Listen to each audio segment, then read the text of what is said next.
सब कुछ तब शुरू हुआ जब इस ब्रह्मांड के देवताओं ने ये तय किया कि वो हर उस ग्रह को जहां समझदार जीव रहते हैं एक जानलेवा जंग में झोंक देंगे। जो ग्रह हार जाएगा उसे बिना किसी निशान के मिटा दिया जाएगा। हमारे एमसी का नाम है जीहन और उसके पास एक देवता की एसिस रैंक मार्शल आर्ट्स स्किल है, लेकिन वो अब तक उसकी पूरी ताकत को अनलॉक नहीं कर पाया था। बाकी सारे इंसान बहुत कमजोर थे और ऑर्क्स से हार गए।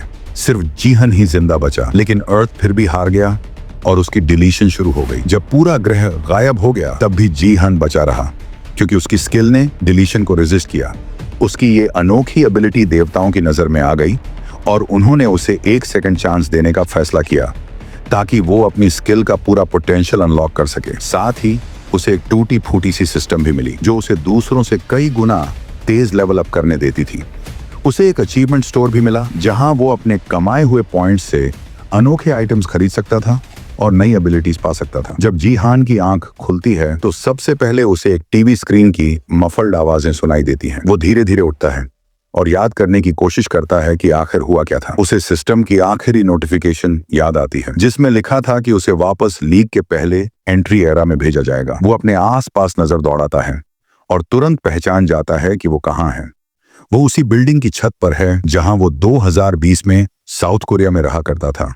ना सड़कों पर कोई मॉन्स्टर था, ना जानलेवा गेम्स, और बच्चे तो साइड वॉक्स पर सोर्ड किंग यून सेजिन की नकल कर रहे थे। जीहान को एहसास होता है कि वो सच में बिना किसी वार्निंग के एक बार फिर शांतिपूर्ण समय में आ गया है। कंफर्म करने के लिए वो अपना स्टेटस विंडो चेक करता है और देखता है कि उसका लेवल अब 2 है, यानी वो सच में बैक इन टाइम आ चुका है, वहीं से जहां उसने लीग में पहला कदम रखा था। उसे कुछ समझ नहीं आता, पर वो जानता है कि ये एक परफेक्ट अपॉर्चुनिटी है। अगर वो अपने पास्ट लाइफ का नॉलेज यूज करे तो शायद वो फ्यूचर को बदल सके, और इस बार उसे बदलना ही होगा ताकि वो सबको बचा सके।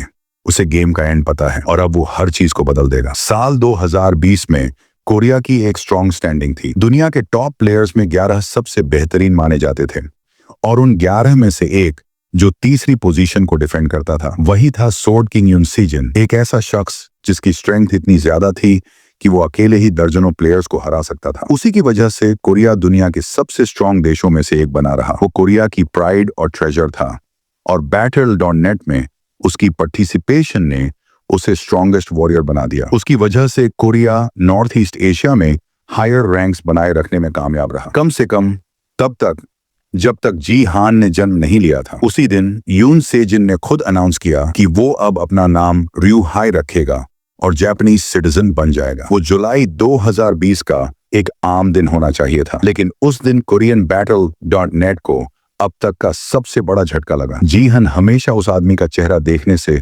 नफरत करता था जिसने प्रैक्टिकली कोरिया को तबाह कर दिया। यून सेजिन के जाने के बाद कोरिया में केओस फैल गया।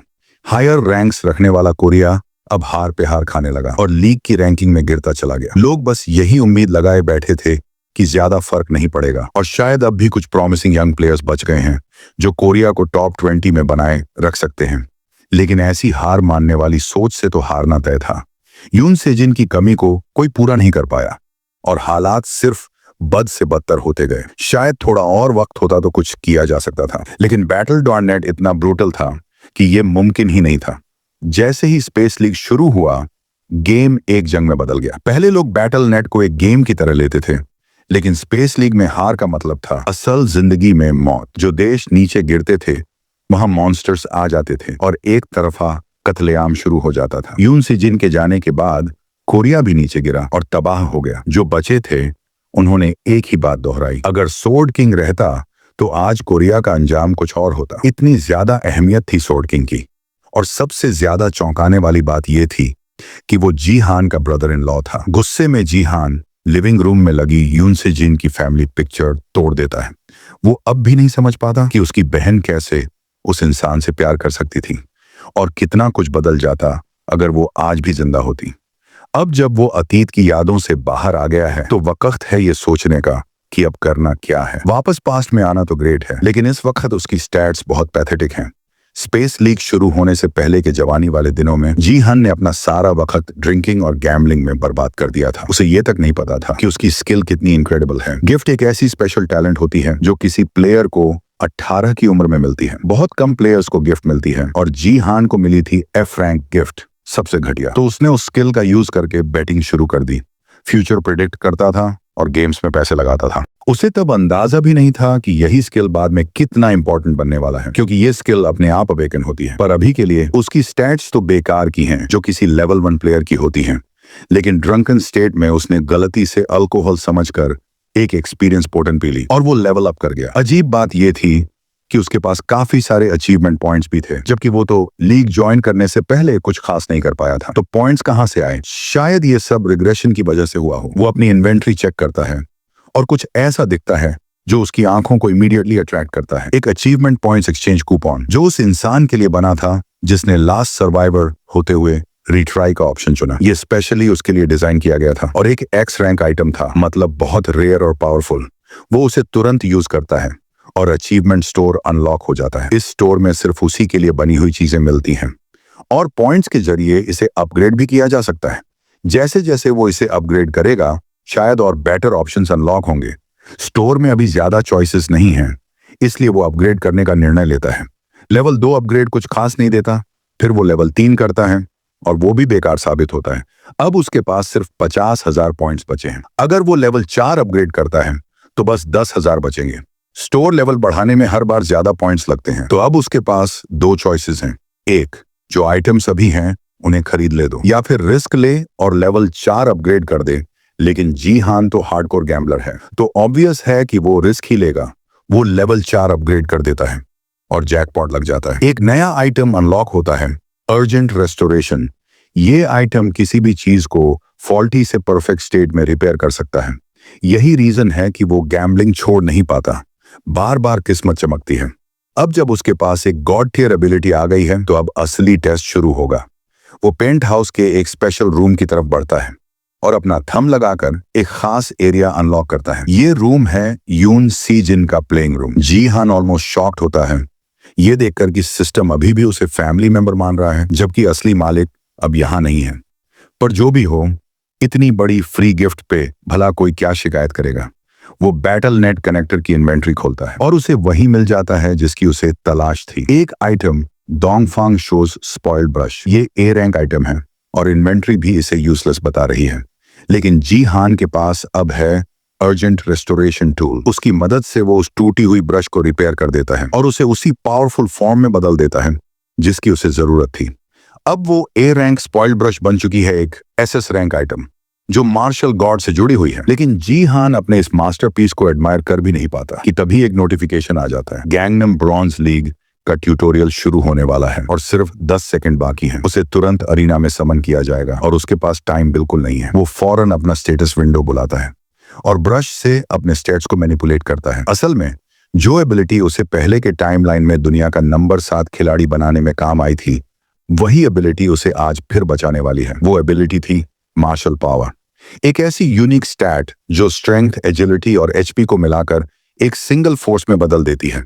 ब्रश पहले इसलिए अबैंडन कर दिया गया था क्योंकि वो टूटा हुआ था, लेकिन अब उसी के जरिए जी हान अपने अवेकनिंग की शुरुआत कर रहा है। जैसे ही काउंटडाउन खत्म होता है, वो फोर्सिबली लॉग इन हो जाता है और बैटल नेट लीग में समन हो जाता है। इस ब्रॉन्ज लीग ट्यूटोरियल का मिशन है सर्वाइवल। 100 प्लेयर्स के साथ वो एक कोलोसियम में डाल दिया जाता है, जहां उन्हें मॉन्स्टर्स के खिलाफ सर्वाइव करना है। जब तक आधे प्लेयर्स एलिमिनेट नहीं हो जाते, सर्वाइवल गेम चलता रहेगा और उसके बाद विनर्स डिसाइड होंगे। समन होते ही जी हान अपना स्टेटस चेक करता है और राहत की सांस लेता है। उसने मार्शल पावर सक्सेसफुली हासिल कर ली है और साथ ही उसे 1000 अचीवमेंट पॉइंट्स भी मिलते हैं। ये सिर्फ पहला कदम है उसकी फाइनल गोल की तरफ, नेमलेस डिवाइन आर्ट। लेकिन सिर्फ मार्शल पावर के सहारे ब्रॉन्ज लीग उसके लिए कुछ भी नहीं है। सिस्टम उसे वार्न करता है कि वो बैटल नेट से कनेक्टर के बिना कनेक्टेड है। इसका मतलब है उसे गेम में 100% असली पेन झेलनी होगी। जीहन को याद है कि स्पेस लीग शुरू होने से पहले लोग पेन को कम करने के लिए कनेक्टर्स खरीदते थे। यून सी जिन ने जो कनेक्टर यूज किया था वो एक हाई एंड प्रोडक्ट था जो पेन को 99% तक कम कर देता था। फ्यूचर में जीहन भी ऐसा करने का प्लान बनाता है, लेकिन फिलहाल उसे बिना किसी हेल्प के ही मैनेज करना है। अचीवमेंट मेन्यू खुलता है और रिवील करता है कि उसके पास एक लिमिटेड क्वेस्ट है। उसे इस ट्यूटोरियल में रैंक 1 हासिल करनी है और रिवॉर्ड में उसे फिर से 1000 अचीवमेंट पॉइंट्स मिलेंगे। उसके पास लाइफ में ये क्वेस्ट था ही नहीं, लेकिन अब मार्शल पावर की मदद से ये उसके लिए आसान है।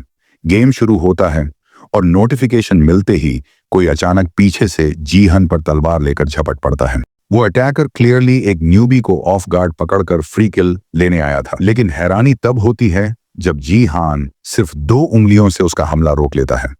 अटैकर अपनी तलवार भी वापस नहीं खींच पाता और जीहान उसकी तरफ मुड़कर उसे थैंक्स कहता है। थैंक्स यार, पहली किल फ्री में देने के लिए। ये वही चीज है जो जीहान को गेम में सबसे मजेदार लगती है, लोगों को बर्बाद करना। Battle.net आने के बाद दुनिया में एक और बड़ा बदलाव आया, गिल्ड्स। गिल्ड्स वो ग्रुप्स हैं जो प्लेयर्स को ट्रेन और मैनेज करते हैं। दुनिया भर के लोग Battle.net में इंटरेस्टेड थे, इसलिए हर देश ने अपने टॉप रिसोर्सेज लगाकर प्लेयर्स को ट्रेन करना शुरू कर दिया। एंटरप्राइजेस ने भी अग्रेसिवली इन्वेस्टमेंट किया और साउथ कोरिया में बड़ी और छोटी गिल्ड्स उभर कर सामने आई। इसी वजह से कोरिया लीग के शुरुआती दौर में स्ट्रॉन्ग प्लेयर्स तैयार करने में कामयाब रहा। गैंगनम ब्रॉन्ज लीग वो जगह थी जहां राइजिंग स्टार्स अपनी पहली एंट्री करते थे। उसी गैंगनम लीग मैच में एक एस्पायरेंट प्लेयर दो ह्युग्यू भी कॉलोसियम में समन होता है। वो बहुत ज्यादा नर्वस है, लेकिन खुद को सबसे लकी मानता है। आखिरकार वो डाइवर्जन गिल्ड का हिस्सा है जो डाइवर्जन ग्रुप द्वारा मैनेज होती है। इस गिल्ड में कई राइजिंग स्टार्स हैं और दो ह्युग्यू को ए रैंक गिफ्ट एजिलिटी मिलने के बाद एंट्री मिली थी। ए रैंक गिफ्ट बहुत कम लोगों को मिलती है और उसी के भरोसे वो सोचता है कि वो टॉप 50 में आ जाएगा। अब उसका पहला टास्क है देखना कि उसका ओपोनेंट कौन होगा। वो क्राउड में नजर दौड़ाता है, चारों तरफ पावरफुल नाइट्स, स्केरी वॉरियर्स और मॉन्स्टर्स हैं। इतनी ऑप्शंस देखकर दो ह्युग्यू डिसाइड करता है सबको इग्नोर करो, आखिरकार जिंदा रहना ही सबसे जरूरी है। बाकी प्लेयर्स उसे ऐसे देख रहे हैं जैसे उसकी फियर की स्मेल उन्हें आ रही हो। अगर वो पहले ही मूव में एलिमिनेट हो गया तो ये बहुत ही एम्बैरेसिंग होगा। मोस्ट प्लेयर्स यहाँ किसी न किसी मेजर गिल्ड से हैं और उनके पास अच्छे वेपन्स हैं। ब्रॉन्ज लीग जैसा तो लग ही नहीं रहा। तभी उसकी नजर एक ऐसे प्लेयर पर पड़ती है जो बाकियों से बिल्कुल अलग दिखता है। वो लड़का पहने हैं wife beater top, sweat pants और पैरों में कोई जूते तक नहीं, ना वेपन ना आर्मर। दो ह्युग्यू सोचता है क्या ये प्लेयर ब्रॉन्ज लीग में पार्टिसिपेट करने आया भी है या गलती से समन हो गया। परफेक्ट, फ्री किल, वो सोचता है। सिस्टम जैसे ही अनाउंस करता है कि गेम शुरू हो चुका है, दो ह्युग्यू उसी लड़के पर वार करता है, लेकिन उसे तगड़ा झटका लगता है क्योंकि वो लड़का न सिर्फ उसका हमला रोक लेता है बल्कि सिर्फ 2 उंगलियों से। हाउ ए रैंक एजिलिटी वाले अटैक को इतनी आसानी से ब्लॉक करना, ये तो पॉसिबल ही नहीं। और फिर जीहान बिना जरा सा भी एफर्ट लगाए उसे एक तरफ ऐसे फेंकता है जैसे वो कोई फेदर हो। वो उसे मॉक करता है। एजिलिटी जैसी गिफ्ट लेकर ब्रॉन्ज लीग में आया है, मजाक है क्या। दो ह्युग्यू को गुस्सा आ जाता है। वो सोचता है शायद जीहान सिर्फ लकी था, अब वो अपनी फास्टेस्ट स्पीड से दोबारा वार करेगा।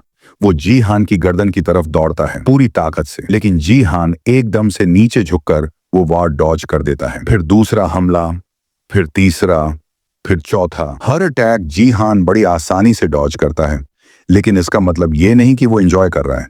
असल में उसकी बॉडी अब भी लेवल 2 की है और उसे अपनी पास्ट स्ट्रेंथ के मुकाबले एडजस्ट करना पड़ रहा है। ह्युग्यू बहुत फास्ट नहीं है, जीहान ही स्लो हो गया है। ये फाइट उतनी आसान नहीं जितनी उसने सोची थी, लेकिन इतने सारे बैटल्स का एक्सपीरियंस होने के कारण उसके लिए ह्युग्यू के सारे मूव्स काफी प्रेडिक्टेबल हैं। अब जब ह्युग्यू एक फाइनल हैवी अटैक करता है, जीहान डॉज नहीं करता, वो सीधा उसके हाथ से तलवार छीन लेता है। तलवार हवा में उड़ती है और जीहान उसे हवा में पकड़कर ह्युग्यू की गर्दन में घुसा देता है। Game over.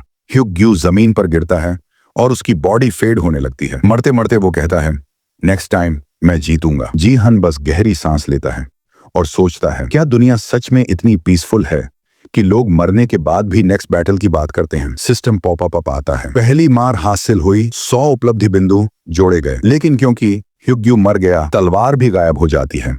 पर जीहान को तलवार की जरूरत भी नहीं। अब जबकि वार्म अप हो चुका है, it's time for the next battle. इस मिशन में अच्छे रैंक के लिए उसे कम से कम 5 किल्स तो करने ही होंगे। जैसा कि उसने सोचा था, कोई भी मॉन्स्टर्स की तरफ नहीं जा रहा।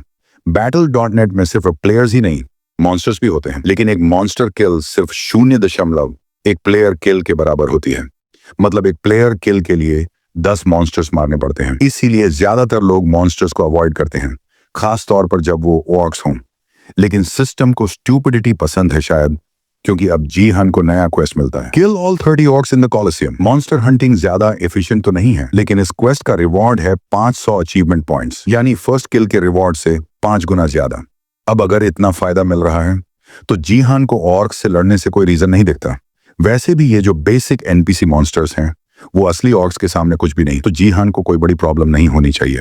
अब जब कोई रोकने वाला नहीं है, जीहान गोज ऑल आउट। वो बिल्कुल बिना किसी आर्मर के फुल स्पीड में मॉन्स्टर्स की तरफ दौड़ता है। ऑर्क्स पहले तो हैरान रह जाते हैं, ये इंसान पागल है क्या, लेकिन फिर वो जल्दी ही रीग्रुप हो जाते हैं और मिलकर जीहान को मारने की कोशिश करते हैं। जो दोस्त सबसे पास थे वो अपने एक्सेस उसकी तरफ फेंकते हैं, होपिंग कि उसे पास आने से पहले ही काट देंगे, लेकिन जीहान उन एक्सेस को बड़े आराम से हवा में पकड़ लेता है और फिर उन्हें वापस फेंककर एक ही वार में मल्टीपल ऑर्क्स को खत्म कर देता है। बाकी ऑर्क्स पागल हो जाते हैं, लेकिन जीहान ऑलरेडी उनके बीच में एंट्री ले चुका है। दूसरे एक्स के एक ही स्विंग में कई ऑर्क्स के सिर हवा में उड़ जाते हैं, लेकिन अभी तो शुरुआत है। अब तक उसने सिर्फ 5 ऑर्क्स को मारा है और बाकी 25 ऑर्क्स उससे भड़क चुके हैं। वो सब उसे मारने के लिए एक साथ आते हैं, लेकिन वो जीहान के मुकाबले कुछ भी नहीं। उसकी स्पीड इतनी तेज है कि वो उन्हें ट्रैक तक नहीं कर पा रहे हैं और उसकी बैटल एक्सपीरियंस अब क्लियरली नजर आ रही है। एक ऑर्क स्पीयर लेकर जीहान की तरफ दौड़ता है, लेकिन जीहान उसका हथियार पकड़कर तोड़ देता है। वो ऑर्क वहीं खड़ा रह जाता है, कंफ्यूज्ड और हेल्पलेस। जीहान उस पर एक्स से हमला करने ही वाला होता है, लेकिन एक्स टूट जाता है। ऑर्क्स को थोड़ा कॉन्फिडेंस आता है, अब तो इसका हथियार भी नहीं है। सारे ऑर्क्स एक साथ उस पर चार्ज करते हैं। जीहान उन्हें क्रेडिट देता है, लगता है तुम लोग इजी हार नहीं मानते, लेकिन कोई फर्क नहीं पड़ता क्योंकि वो अब भी उन सबसे ज्यादा खतरनाक है। वो जमीन पर जोर से पैर मारता है और शॉक वेव से पूरी जमीन हिल जाती है। रनिंग ऑक्स हवा में उछल जाते हैं।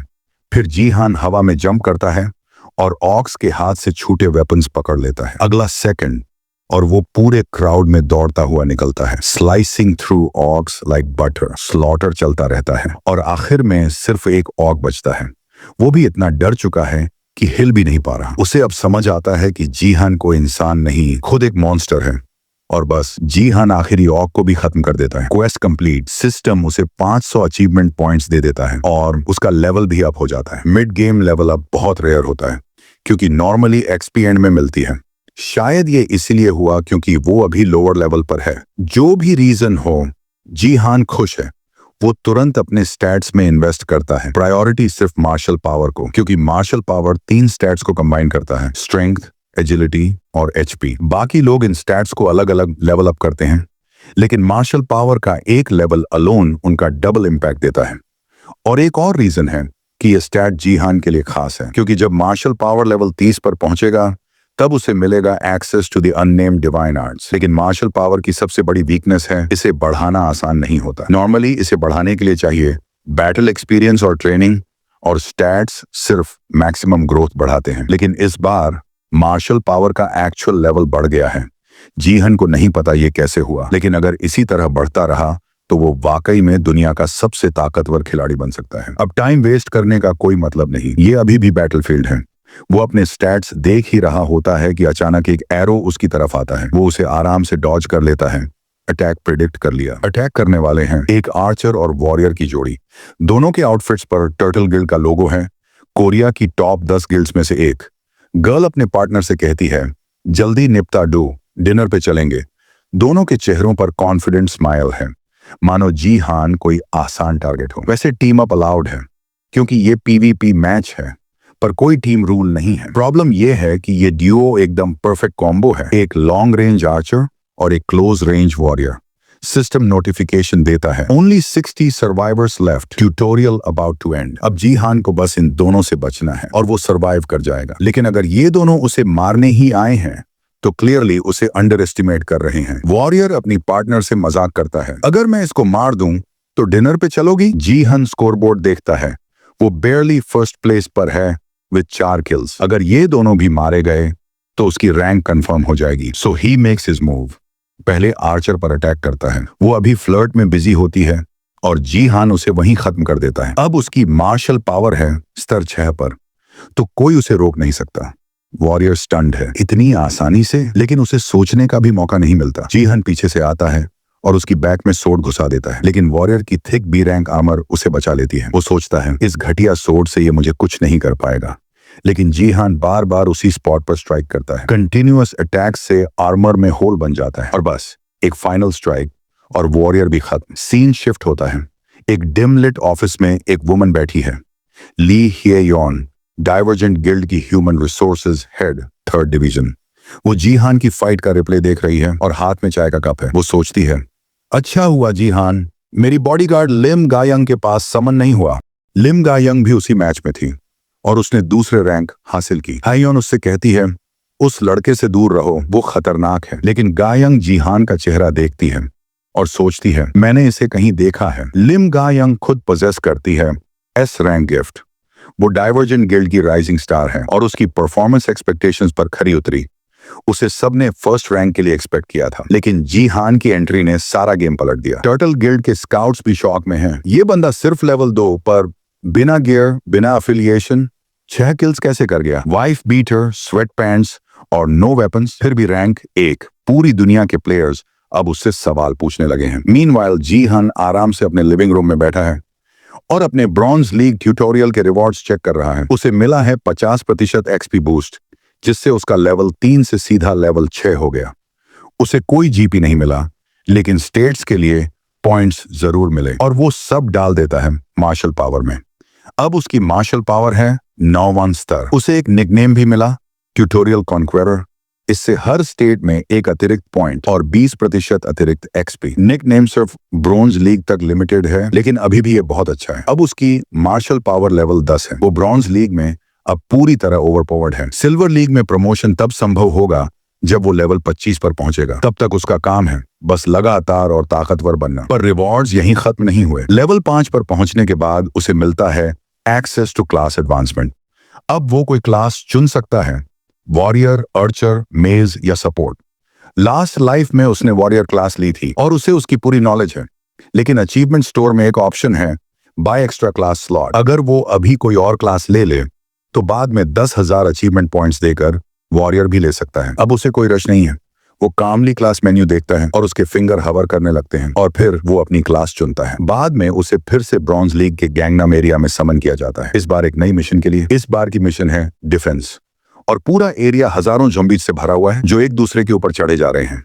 कासल के नीचे ये ज़ॉम्बीज जमा हैं और खिलाड़ियों को इन्हें मारते हुए कासल की दीवारों के सबसे ऊपर रखे गए क्रिस्टल को प्रोटेक्ट करना है, साथ ही खुद को भी जिंदा रखना है। वहां कई टावर्स हैं और बैटल तब तक चलेगा जब तक सिर्फ 5 टावर्स बचे ना रह जाएं। इन टावर्स में से एक के ऊपर खड़ी है लिम ग्योंग, डाइवर्जेंट गिल्ड की एक वॉरियर, जो नीचे इन सड़ते हुए ज़ॉम्बीज को देखकर नफरत से घूर रही है। चाहे ये एक गेम ही क्यों ना हो, सड़ती हुई लाशों को देखना कभी नॉर्मल नहीं हो सकता। पीछे बाकी प्लेयर्स स्पॉन हो जाते हैं और वो लोग भी मैप और मिशन से अच्छे से वाकिफ लगते हैं। ग्योंग अपने साथ असाइन हुए लोगों को पहचानती है। एक है एल के ग्रुप का आर्चर, जिसके पास बी ग्रेड का पावरफुल गियर है।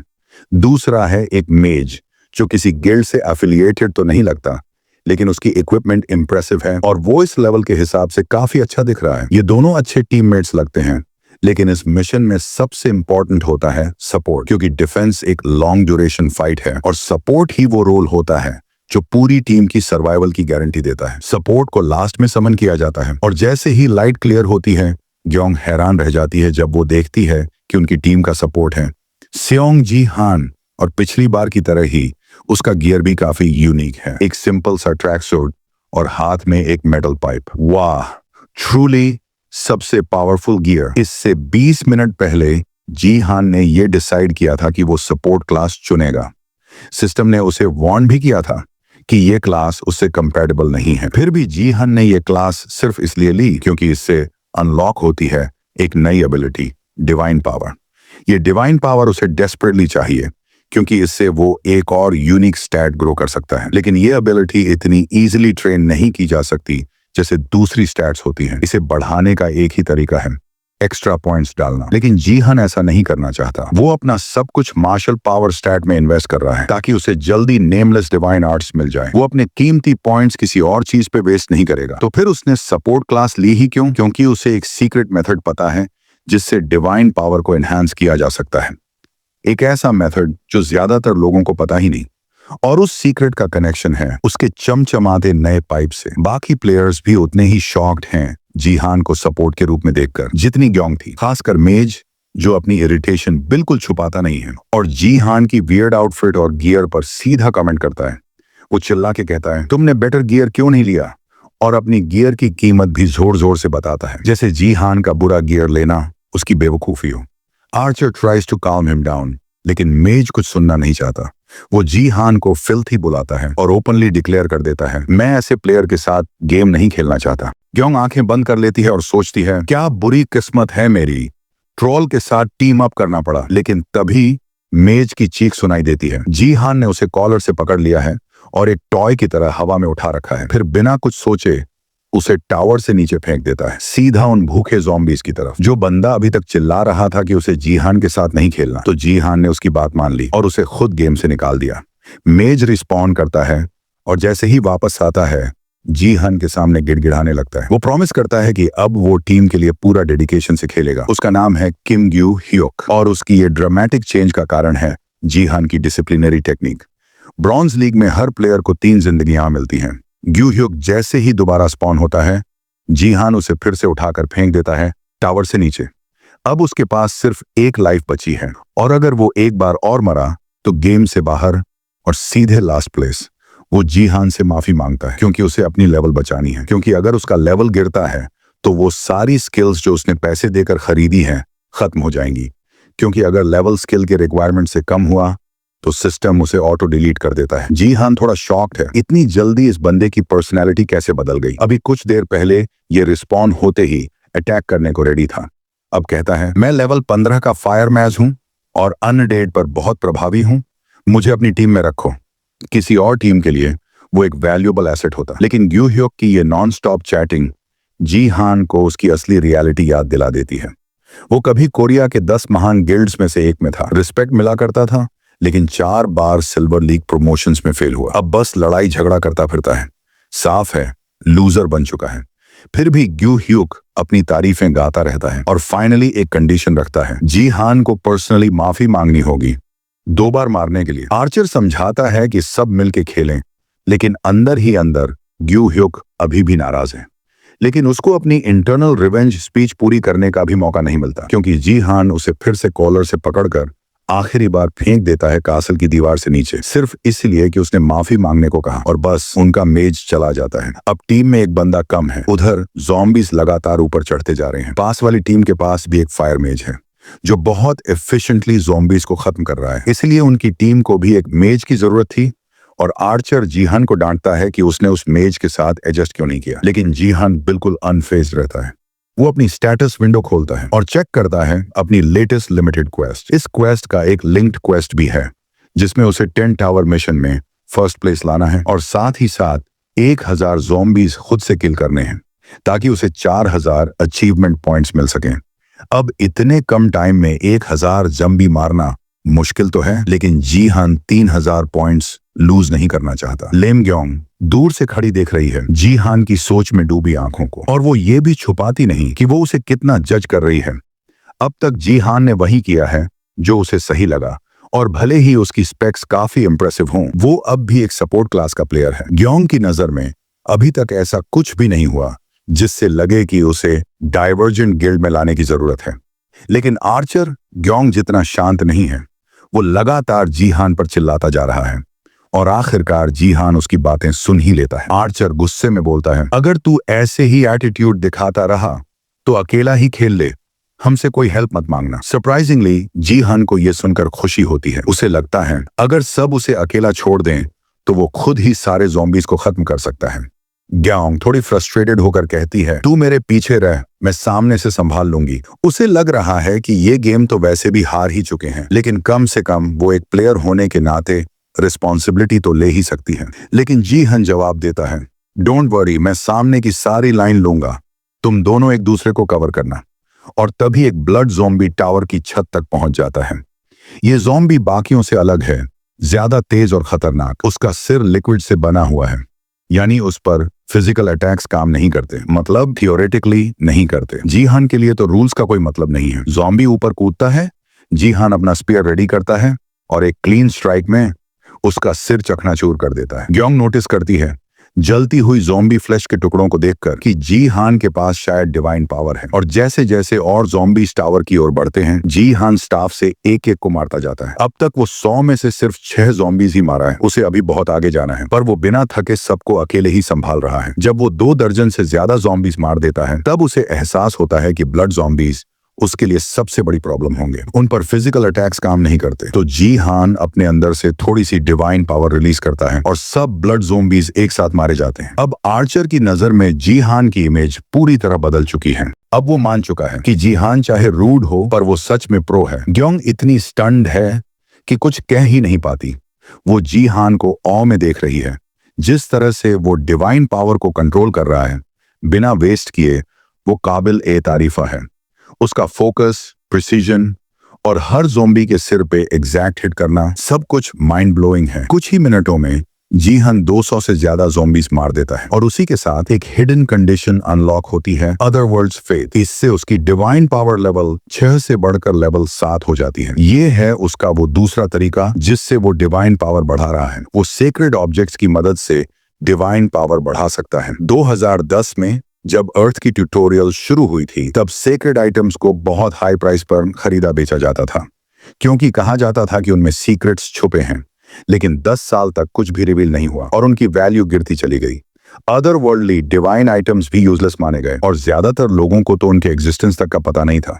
पर एक इंसान था जिसे सब पता था, सोफिया, अमेरिकन फर्स्ट की सेंटर्स। उसी ने जी हान को बताया था कि उसने डिवाइन पावर को अदर वर्ल्डली डिवाइन आइटम से कैसे बढ़ाया। ट्यूटोरियल खत्म होने के बाद ये मेथड काम नहीं करता, लेकिन उसी से सोफिया सेंटेस बनी थी। वो आइटम को पकड़कर लंबे समय तक प्रेयर करती थी और फिर उसे डिवाइन पावर मिलती थी। हर डिवाइन आइटम की अपनी यूनिक कंडीशन होती है और ये मेथड बिल्कुल भी इजी नहीं है। ऊपर से ये आइटम्स इतने रेयर होते हैं कि मिलना भी मुश्किल है। इसीलिए सोफिया ने सब डिवाइन आइटम्स पर मोनोपोली बना ली थी। किसी को इस इन्फो का पता नहीं था और उसने इसका पूरा फायदा उठाया। लेकिन एक और प्लेयर था जो constantly other worldly divine items खरीद रहा था, जिसका मतलब है एक और इंसान को यह जानकारी थी। जी हान के रिग्रेशन के बाद उसने अपनी बहन के सोर्ड पैलेस पेंट हाउस वाले रूम में जाकर देखा कि वहां ढेर सारे अदर वर्ल्डली डिवाइन आइटम्स पड़े थे, लेकिन उन सब की डिवाइन पावर ड्रेन हो चुकी थी। यानी वो दूसरा प्लेयर था, उसकी बड़ी बहन सियोंग जिया।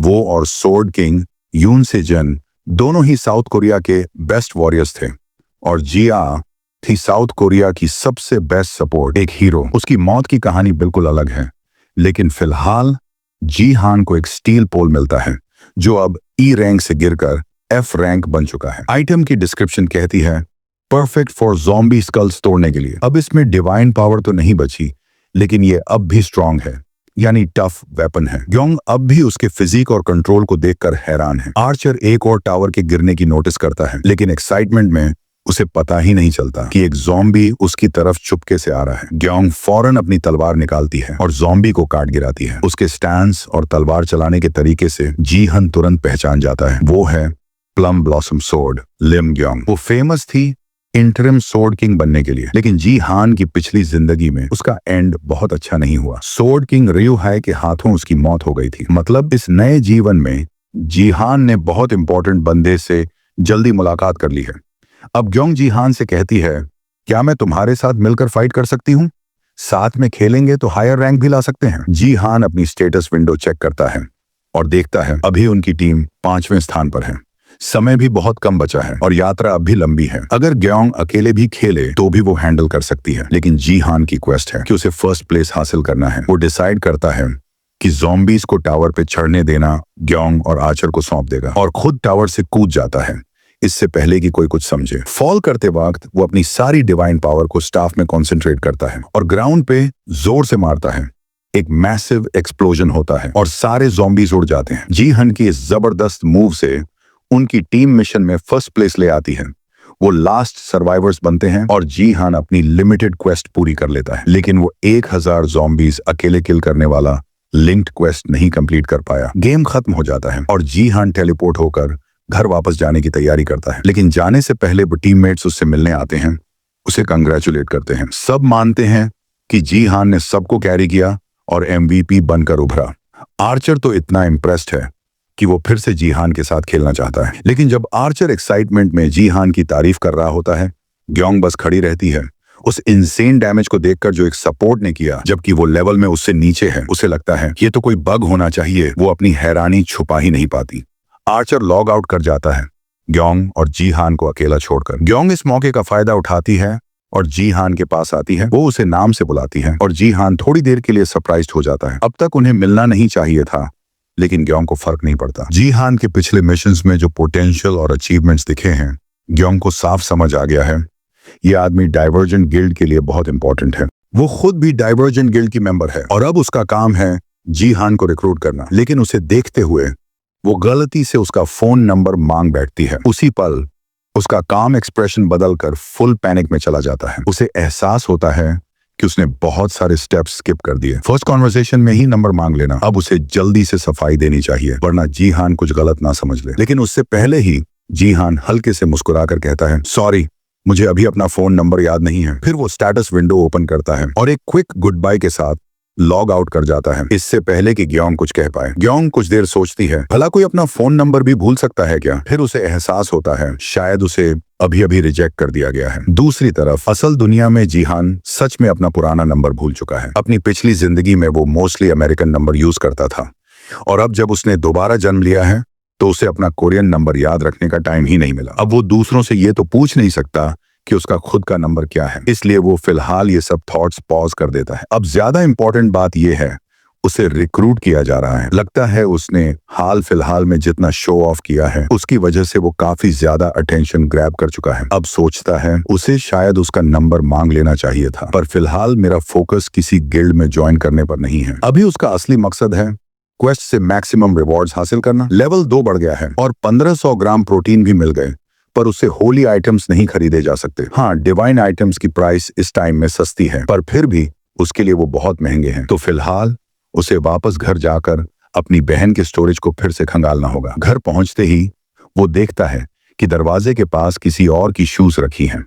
उसका दिमाग एकदम क्लियर हो जाता है और शॉक में उसका बैग हाथ से गिर जाता है। हर इंसान की जिंदगी में कुछ रिग्रेट्स होते हैं और जीहान के लिए उसका सबसे बड़ा रिग्रेट ये है कि वो अपनी भांजी सीआ को बचा नहीं पाया। बहुत कुछ था जो वो उसे दोबारा मिलकर कहना चाहता था। उसे याद है कितनी स्ट्रांग थी वो, यहाँ तक कि उसने खुद कहा था मैं आपको प्रोटेक्ट करूंगी अंकल, और अब वो फिर से उसके सामने खड़ी है जैसे कुछ हुआ ही नहीं, अलाइव एंड वेल। सबसे ऊपर जीहान उसे ये एक बात फिर से कहना चाहता था, मैंने तुम्हें बहुत मिस किया है। यून से अब 18 साल की हो चुकी है। वो यून से जिन और जीहान की बड़ी बहन की बेटी है। रिग्रेशन के वक्त वो घर पे नहीं थी क्योंकि वो जेजू में रह रही थी, लेकिन ऑब्वियस रीजंस की वजह से सबसे पहले वही अकेली बच निकली थी। जब उसकी माँ घर चलाने में बिजी थी, सिया की केयर जीहान ही करता था। अब उसकी माँ नहीं रही और उसका बाप एक दिन अचानक जापान डिफेक्ट कर गया, अपना नाम तक बदल लिया। अब उनके पास बस एक दूसरे का सहारा बचा है। आज इस जिंदगी में जीहान के लिए सिया ही सबसे इंपॉर्टेंट इंसान है। ये सब हुआ यून से जिन के अचानक बदलने के डिसीजन की वजह से। कुछ दिन पहले सिया ने अपने पिता को कॉल किया, पूछा कि उन्होंने ऐसा क्यों किया, और उसने बड़े कैजुअल अंदाज में कहा मैं प्यार में पड़ गया हूँ। सिया फोन पर लिटरली रो पड़ी थी, लेकिन वो आदमी इतनी कामनेस से बात कर रहा था जैसे कोई बात ही नहीं। उसने पूछा अब मैं क्या करूं जब आप मुझे यूं छोड़ के जा रहे हो, क्या आप मुझे बिना वजह छोड़ रहे हो? और जवाब में उसने कहा हाँ छोड़ रहा हूं, क्योंकि मेरी नई लव ने यही कंडीशन रखी है। फिर बिना एक भी एक्स्ट्रा वर्ड बोले उसने कॉल काट दी। बस ऐसे ही उसने अपनी बेटी के साथ रिश्ता खत्म कर दिया। ये बहुत ही घटिया हरकत थी, पर जीहान जानता था यून से जिन ऐसा ही आदमी है, एक ऐसा इरेस्पॉन्सिबल रेनेगेड जो अपनी बेटी और देश को छोड़ सकता है एक लड़की के लिए। और इसीलिए सिया उस जिंदगी में अकेली पड़ गई थी और आखिर में उसने अपनी लाइफ खत्म कर दी थी। अब जब सिया पीछे मुड़ती है तो वो देखती है कि उनकी फैमिली फोटो टूटी हुई पड़ी है। जीहान फौरन माफी मांगने लगता है। उसे लगता है कि चाहे यून से जिन ने जो भी किया हो, पर वो अब भी उसका बाप है। लेकिन सिया कहती है मैं खुद उसे तोड़ना चाहती थी।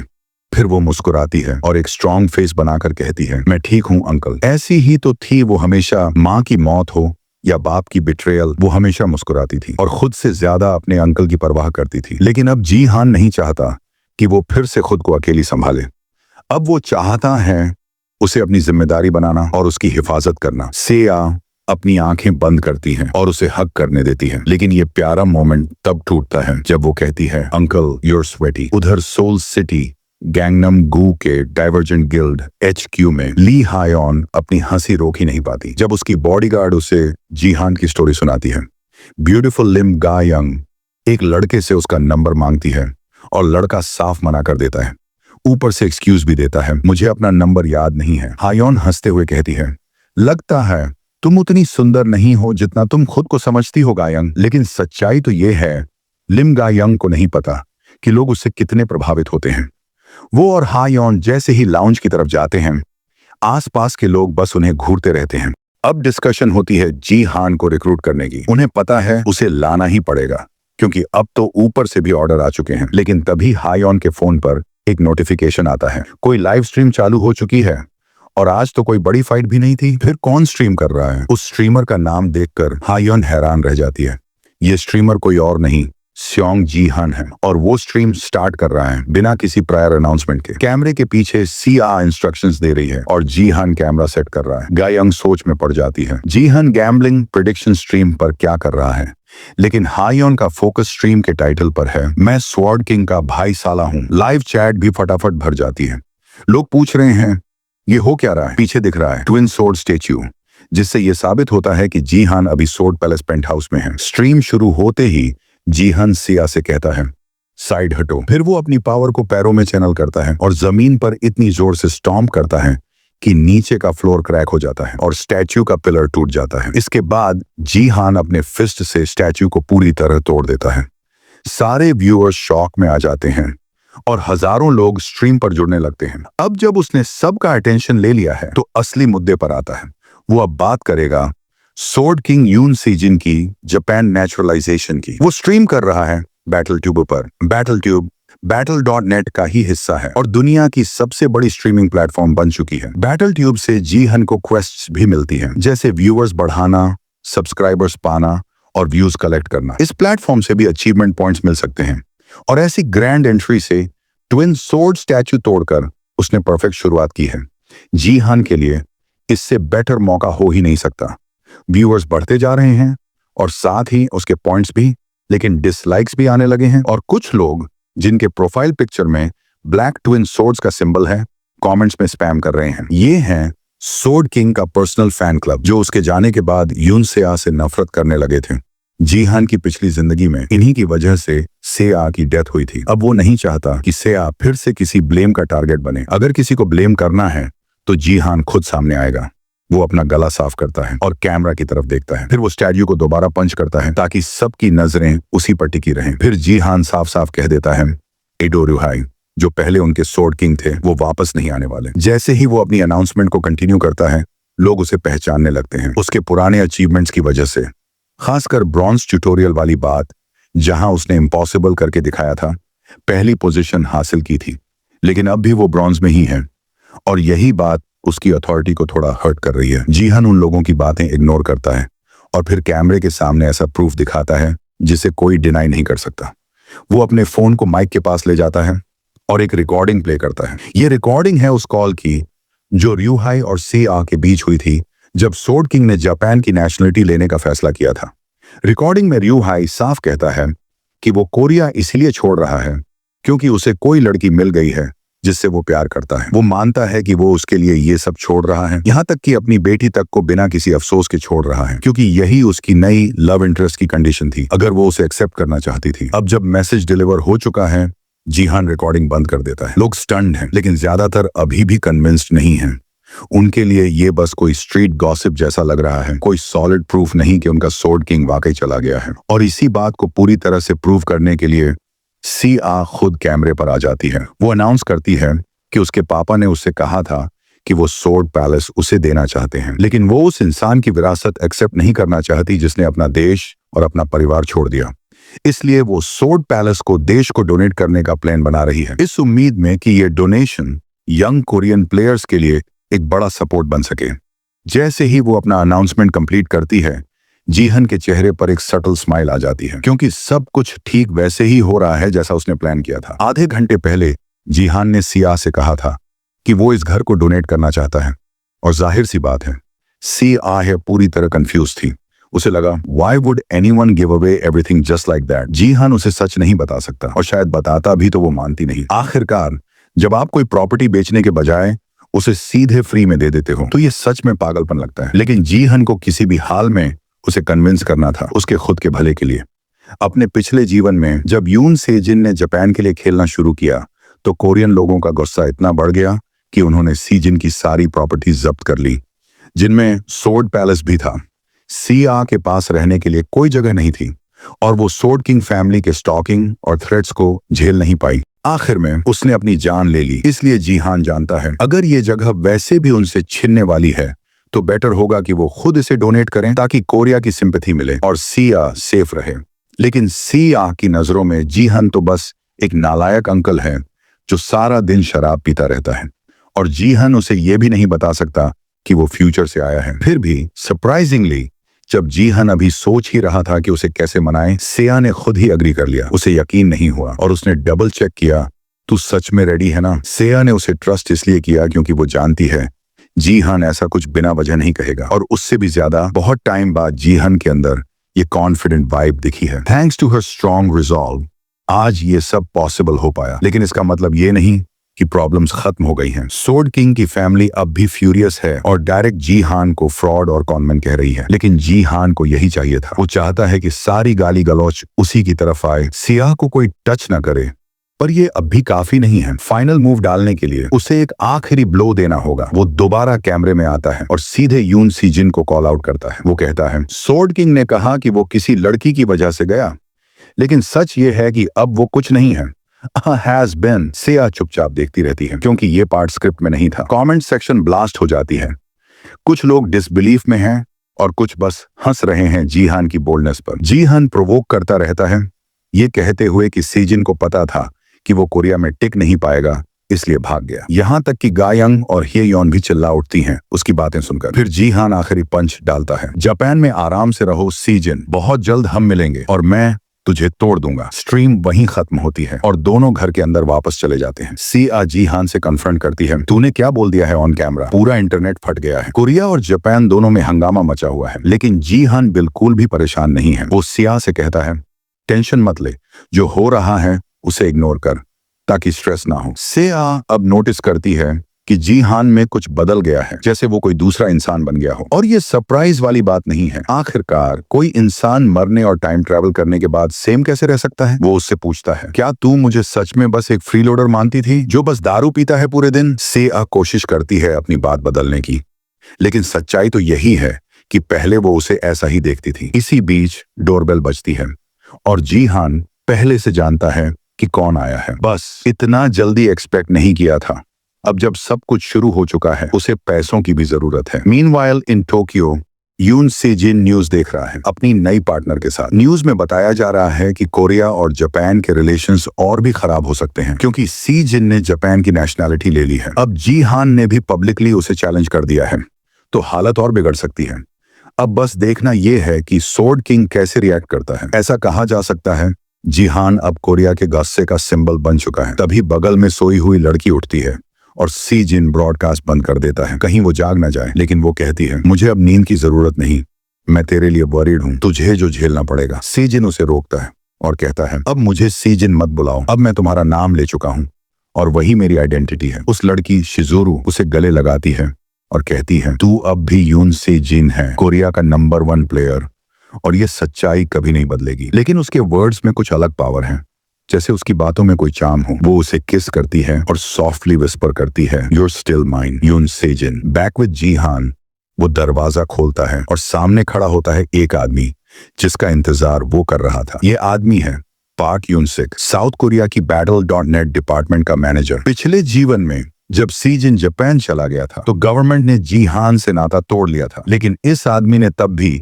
सीए और जीहान को सपोर्ट किया था। अब जब पूरा स्टेज तैयार है, जीहान को अब अपने कार्ड्स खेलने हैं।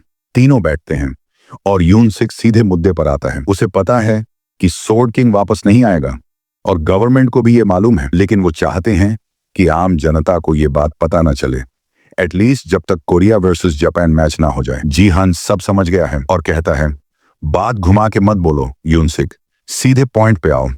असल में जो सरकार सच में चाहती है वो ये है कि जीहान अपनी सोर्ड पैलेस की डोनेशन वापस ले ले, क्योंकि अगर गवर्नमेंट इस डोनेशन को ऑफिशियली एक्सेप्ट कर लेती है तो इसका मतलब होगा कि वो ये मान चुकी है कि सोर्ड किंग अब कभी वापस नहीं आएगा। जीहान की बात सुनकर यूनसिक हैरान रह जाता है। इतनी जल्दी उसने बात की जड़ तक कैसे पहुंच ली? वो अंदर ही अंदर मानने लगता है कि जीहान अब पहले जैसा नहीं रहा, वो सच में एक नया इंसान बन चुका है। आखिरकार पहले वाला जीहान तो बस एक बेरोजगार शराबी था जो सारा दिन जुए में डूबा रहता था। थोड़ा शॉक्ड होने के बाद भी यूनसेक उसकी बात कंफर्म करता है, लेकिन साथ ही वो कहता है कि सरकार ने अभी पूरी तरह से स्वॉर्ड किंग की वापसी की उम्मीद नहीं छोड़ी है, इसलिए पैलेस को पूरी तरह से डोनेट करने के बजाय गवर्नमेंट एक को साइंड मैनेजमेंट प्लान प्रपोज कर रही है। इसका मतलब ओनरशिप किसी और के नाम पर हो जाएगी, लेकिन डिसीजंस दोनों मिलकर लेंगे। इससे वो इस पॉसिबिलिटी को ओपन रख सकते हैं कि अगर स्वॉर्ड किंग कभी वापस आया तो भी सब कुछ मैनेजेबल रहेगा। सरकार ये भी चाहती है कि जीहान और सीआ उसी स्वॉर्ड पैलेस में रहना कंटिन्यू करें, जिससे दोनों पार्टीज को बेनिफिट हो। यूनसेक एक डॉक्यूमेंट उनकी तरफ स्लाइड करता है जिसमें इस एग्रीमेंट के पूरे डिटेल्स लिखे होते हैं। वो दोनों से कहता है कि इसे ध्यान से पढ़ो और अच्छे से सोच लो। ऐसा लग रहा है कि सरकार ने सच में बहुत सोच समझकर ये प्लान बनाया है। जीहान तो बस पैलेस देने ही वाला था, लेकिन अगर गवर्नमेंट ये लेवल की फ्लेक्सिबिलिटी दिखा रही है तो ये उसके लिए और भी बेहतर है।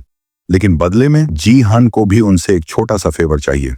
कुछ समय बीत जाता है और अब Battle.net का एक नया मैच शुरू होने वाला है। एक स्ट्रीमर जिसका नाम है द गोल्डन लाइट अपनी स्ट्रीम शुरू करता है। जैसे ही स्ट्रीम ऑन होती है, व्यूअर्स झुंड में बैटल ट्यूब पर आ जाते हैं उसे देखने के लिए। गोल्डन लाइट बड़े एटीट्यूड से कोलोसियम की स्टेचू पर खड़ा होता है और अपने व्यूअर्स का स्वागत करता है। नीचे प्लेयर्स मैच में स्पॉन होने लगते हैं और गोल्डन लाइट भी नीचे कूदकर क्राउड में शामिल हो जाता है, व्यूअर्स को एंटरटेन करता हुआ। कोई उसकी स्ट्रीम पर डोनेशन भेजता है और कहता है, इन ब्रॉन्ज प्लेयर्स को सबक सिखा दो। बाकी प्लेयर्स इरिटेशन में उसे देख रहे हैं क्योंकि जहां उसके व्यूअर्स उसे एंजॉय कर रहे हैं, वहीं इन प्लेयर्स को पता है कि उस मुस्कुराते चेहरे के पीछे कितनी घिनौनी सोच छुपी है। गोल्डन लाइट फेमस हुआ है अपने चार्मिंग लुक्स और एनर्जी की वजह से, लेकिन वो उतना ही बदनाम है एक ट्रोल की तरह। वो पहले एक रिस्पेक्टेड गोल्ड लीग का प्लेयर था, लेकिन कंटेंट के लिए उसने खुद को ब्रॉन्ज तक गिरा लिया। इसे वो डीप सी ट्रैवलिंग कहता है। उसे गेम की रिस्पेक्ट से कोई मतलब नहीं, उसे बस मजे चाहिए, और इसी वजह से वो ट्रोलिंग का किंग बन चुका है। हालांकि वो अब ब्रॉन्ज में है, लेकिन उसके पास अब भी गोल्ड लेवल की इक्विपमेंट और स्टैट्स हैं, और अब वो ब्रॉन्ज प्लेयर्स को हैरास करने और किल करने के लिए जाना जाता है। अब जब वो आ चुका है और उसके फैंस उसे देखने को एक्साइटेड हैं, तो अब उसकी बारी है अपना पहला शिकार ढूंढने की। वो क्राउड को स्कैन करता है और उसकी नजर आखिरकार जीहान पर टिक जाती है।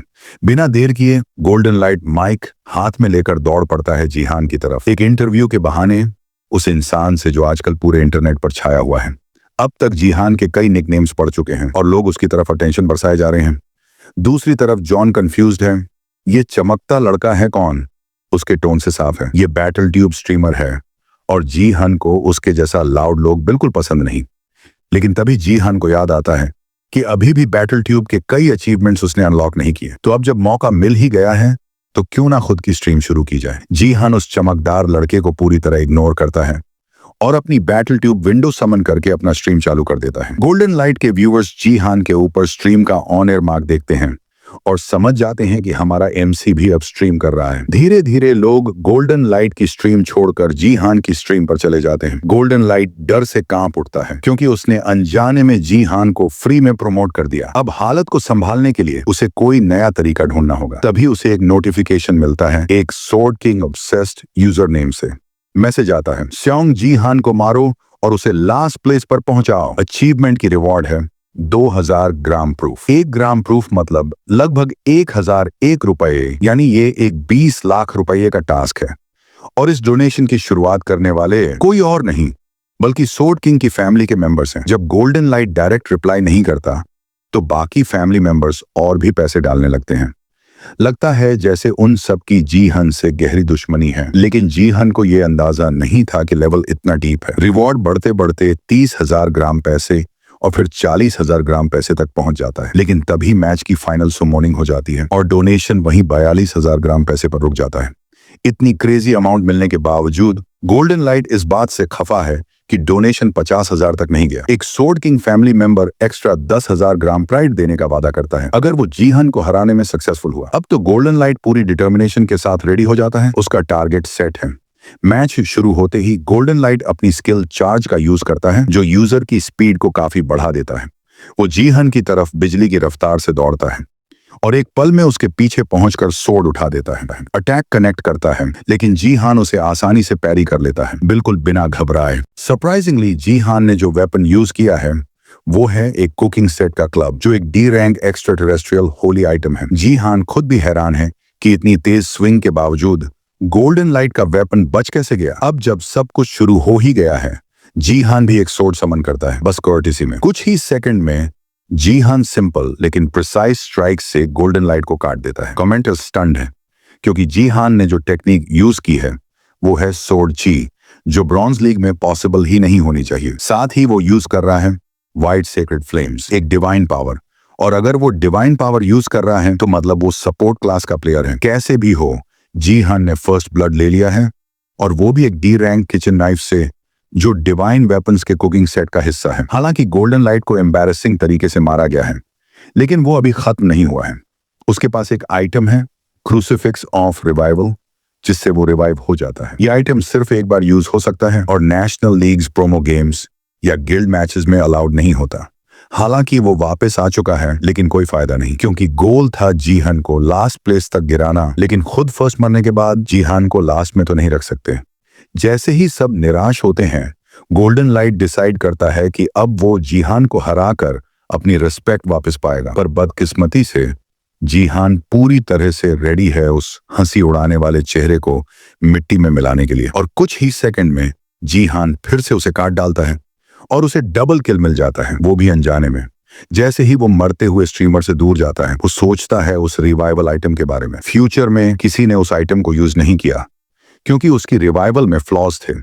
अब इन सब बातों को छोड़ भी दें तो आज का दिन कुछ ज्यादा ही हेक्टिक है। क्यों? क्योंकि आज की ऑडियंस कुछ खास है, एल्व्स, और वो सब जी हान को ही देख रहे हैं। जी हान को एल्व्स बिल्कुल पसंद नहीं, क्योंकि फ्यूचर में उन्होंने ह्यूमैनिटी की तबाही में बड़ा रोल प्ले किया था। लेकिन अभी जी हान कुछ कर नहीं सकता, उसे बस सामने खड़े लोगों से निपटना है। बाकी प्लेयर्स उससे काफी दूर खड़े हैं और लग रहा है जैसे वो उसे कोई आउटकास्ट समझ रहे हैं। जब जी हान उनकी तरफ देखता है तो सब डर के मारे भाग जाते हैं, और इसमें कोई हैरानी नहीं, क्योंकि उसने एक गोल्ड प्लेयर को 2 बार मार गिराया है। सबको पता है कि वो उसके सामने टिक नहीं पाएंगे। ये जी हान के लिए बुरी खबर है, क्योंकि इसका मतलब है कि उसकी हंटिंग एफिशिएंसी अब कम हो जाएगी, और अभी तो उसने एक डी रैंक होली आइटम भी हासिल किया था। अगर उसे डिवाइन वेपन्स के मैनिफेस्टेशन कंडीशंस पूरी करनी है तो उसे और फाइट्स करनी होंगी। तभी उसके स्टेटस विंडो में एक नई नोटिफिकेशन पॉपअप होती है।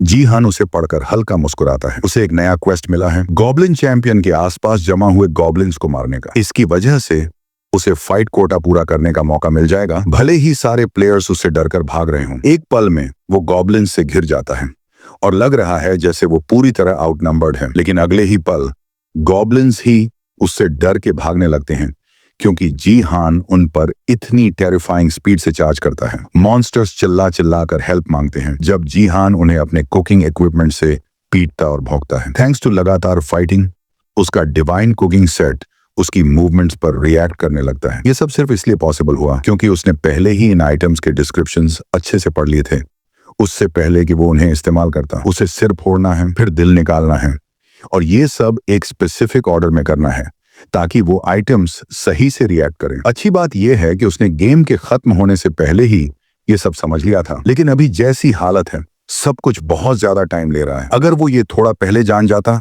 तो शायद कुछ और गॉब्लिन्स बच जाते जिन पर वो अपने वेपन्स यूज कर सकता। पर चलो, अभी भी सब खत्म नहीं हुआ है। अब भी एक आखिरी गॉब्लिन बाकी है, और ये बाकियों से कहीं ज्यादा डेंजरस है। ये है गोब्लिन चैंपियन, और नॉर्मल गोब्लिन्स के कंपैरिजन में ये काफी बड़ा और ताकतवर है। पर इसके साइज और स्ट्रेंथ के बावजूद एक सॉलिड थप्पड़ उसके कुकिंग क्लब से खाने के बाद वो जमीन पर गिर पड़ता है। फिर जी हंट तुरंत उसका फायदा उठाता है और सीधे उसके दिल में छुरा घोंप देता है। चाहे जितना भी बड़ा हो, आखिर है तो बस एक गॉब्लिन ही, और इसी के साथ क्वेस्ट कंप्लीट हो जाता है।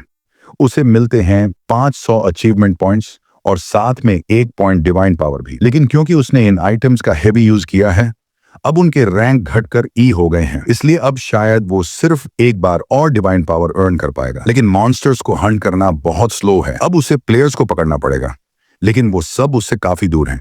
तो अब अगर वो खुद जी हंट के पास नहीं आ रहे तो जी हंट को ही उनके पास जाना पड़ेगा। अब तक जो कमेंटर्स क्वाइटली स्ट्रीम देख रहे थे वो सब बाहर आकर बोलने लगे कि जी हंट अब कितना स्केरी लग रहा है। लेकिन उन सब में से एक इंसान है जो बाकियों से ज्यादा परेशान है। वो है गोल्डन लाइट, जो जी हंट की स्ट्रीम बाहर से देख रहा है। वो एक खास कमेंट पर अटक जाता है जिसमें लिखा है, जी हंट 1000 बार बेहतर है तुमसे। गोल्डन लाइट नाराज है कि लोग उसके बारे में ऐसा सोचते हैं, पर उससे भी ज्यादा क्यूरियस है वो बीस्ट जी हंट के बारे में। गोबलिन के साथ जी हंट की फाइट देखने के बाद सिस्टम ने उसके अनुमानित स्टैट्स कैलकुलेट किए और एवरेज स्ट्रेंथ है 35, जबकि ब्रॉन्ज लीग प्लेयर का एवरेज होता है 25, तो जी हंट उससे 10 पॉइंट्स ऊपर है। ये सब सुनकर गोल्डन लाइट को कुछ समझ नहीं आ रहा। उसे लग रहा है कि जी हंट शायद कोई हैक यूज कर रहा है। वो बेड पर लेटा हुआ है, अपनी हार पर अफसोस कर रहा है। तभी उसके मॉनिटर से डरावनी चीखें आने लगती हैं। वो जैसे ही ऊपर देखता है, जी हंट एक प्लेयर के मुंह पर क्लब से जोरदार हिट मार रहा होता है। सिर्फ कुछ सेकंड्स में जी हंट ने मल्टीपल प्लेयर्स को हरा दिया। पूरी फाइट एकदम एक साइडेड हो गई। कुछ ही सेकंड में जी हंट ने कई प्लेयर्स को बहुत ही आसानी से मार गिराया। अब टोटल प्लेयर्स की संख्या काफी कम हो चुकी है। अब बचे हुए प्लेयर्स को समझ आ गया है कि अब एक दूसरे से लड़ने का टाइम नहीं है। अब उन्हें मिलकर इस हैक यूजर को हराना होगा। एक मेज और एक आर्चर मिलकर जी हंट को रोकने की कोशिश करते हैं, लेकिन उनकी अटैक्स इजीली ब्लॉक या डिफ्लेक्ट हो जाती हैं। काफी देर तक कोशिश करने के बाद वो लोग अटैक करना ही छोड़ देते हैं, क्योंकि अब उन्हें लगने लगा है कि कुछ भी काम नहीं कर रहा। अब वो लोग लड़ने की कोशिश भी नहीं करते, बस खड़े होके इस बीस्ट को डिसबिलीफ में देखते हैं, जब तक जी हंट उनके पास नहीं आता और उन्हें उनकी तकलीफ से आजाद नहीं कर देता। अब जी हंट के पास 10 किल्स हो चुके हैं और उसकी स्ट्रीम के व्यूअर्स जोर से चीयर कर रहे हैं इस कमाल के मोमेंट के लिए। इतनी ज्यादा किल्स के बाद उसका कुकिंग सेट फिर से रिएक्ट करता है और उसे एक और पॉइंट मिलता है डिवाइन पावर का। फिर आइटम्स एक बार और डाउनग्रेड होकर एफ रैंक हो जाते हैं। अब वो प्रैक्टिकली बेकार हो चुके हैं। इसी के साथ वो एक हिडन क्वेस्ट भी क्लियर कर लेता है, जिसका ऑब्जेक्टिव था कॉलोसियम में 10 किल्स करना।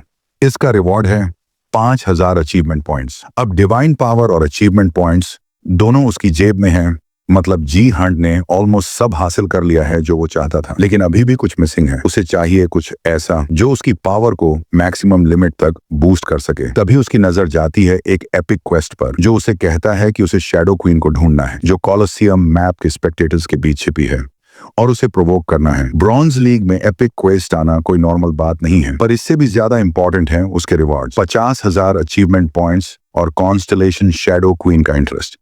कॉन्स्टलेशन एक डिवाइन बीइंग होती है, जो एक तारे का रिप्रेजेंटेशन होती है। Battle.net में वो एक तरह की स्पॉन्सर्स होती हैं, जो ऐसे पावर्स देती हैं जो नॉर्मल प्लेयर्स कभी हासिल नहीं कर सकते। ऐसा लग रहा है जैसे डायमंड लीग की चीजें अभी ही उसके साथ हो रही हैं। अगर ऐसा है तो उसे शैडो क्वीन से मिलना ही पड़ेगा। अगर सिर्फ एक भी कॉन्स्टलेशन उसकी साइड में आ गई तो बाकी भी उस पर ध्यान देने लगेंगी। लेकिन जितने ज्यादा एल्व्स उसे साइड से घूर रहे हैं, क्या वो शैडो क्वीन को उनमें से पहचान पाएगा? गेम के बाहर की दुनिया भी अब जी हंट की इस सक्सेस से हैरान है। स्योंग जी हंट का कोलोसियम में 10 किल्स का रिकॉर्ड देश का पहला ऐसा रिकॉर्ड बना यून सीजन के बाद। ये न्यूज सोशल मीडिया पर वायरल हो गई और रिजल्ट ये हुआ कि उसे 10,000 नए सब्सक्राइबर्स मिले और उसकी स्ट्रीम्स पर अब 4,000 लाइव व्यूज तक आने लगे। जो लोग सोर्ड किंग फैमिली से थे और चाहते थे कि जी हंट फेल करे, अब वही लोग उसके फैंस बन गए। अब सारा रिजेंटमेंट शिफ्ट हो चुका है गोल्डन लाइट की तरफ, जो अनजाने में जी हंट के स्टारडम की सीढ़ी बन गया। अब उसकी रेप्यूटेशन बिल्कुल गटर में जा चुकी है और वो सोच रहा है कि अब वो क्या कर सकता है। ऑप्शंस कम हैं, तो अब गोल्डन लाइट ने फैसला किया है कि वो भी जी हंट के साथ जुड़ जाएगा। अब वो चाहता है कि वो खुद बन जाए जी हंट का एडिटर और उसे बनाए बैटल ट्यूब का सबसे बड़ा स्टार। सोर्ड पैलेस में सीए अपने अंकल को डिसबिलीफ में देख रही है। उसने जो फाइट दोपहर में देखी थी, उसे अब भी यकीन नहीं हो रहा कि उसके अंकल इतने स्ट्रांग कैसे हो गए। उसे थोड़ी देर के लिए दूसरे प्लेयर्स पर तरस आने लगा था, क्योंकि ये सब कुछ ग्रीफिंग जैसा लगने लगा था। कई लोग जी हंट की स्ट्रीम पर डोनेशन देना चाहते थे, लेकिन उसका डोनेशन लिंक ब्लॉक्ड था, क्योंकि उसने स्ट्रीम एकदम अचानक से शुरू कर दी थी, तो उसने कोई सेटअप नहीं किया था। अब क्योंकि वो सेटअप नहीं कर पाया था, सी आह ने उसे सलाह दी कि वो डोनेशन की मिनिमम फी बढ़ा दे। अगर बहुत ज्यादा डोनेशंस आने लगे तो उसका ध्यान भटक जाएगा।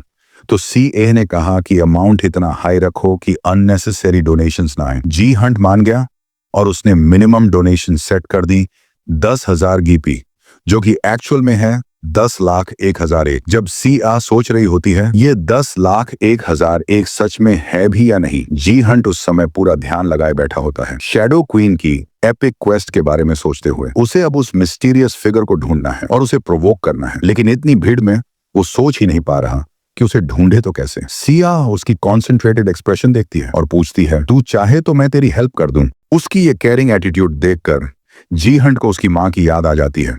वो मुस्कुराता है और अब जब कुछ गलत नहीं है तो वो उठकर सीए को वो बताने का डिसाइड करता है जो उसके दिल में काफी टाइम से था। वो उसे बताता है उस एपिक क्वेस्ट के बारे में और शैडो क्वीन के बारे में, लेकिन सिया को भी नहीं पता कि ये मिस्टीरियस फिगर कौन हो सकती है। एक चीज जो वो दोनों जानते हैं वो ऑडियंस में कहीं छुपी है। सिया डिसाइड करती है कि वो पास्ट मैचेस के रिप्लेस देखेगी और ट्राई करेगी कि कहीं उस क्वीन को स्पॉट कर सके।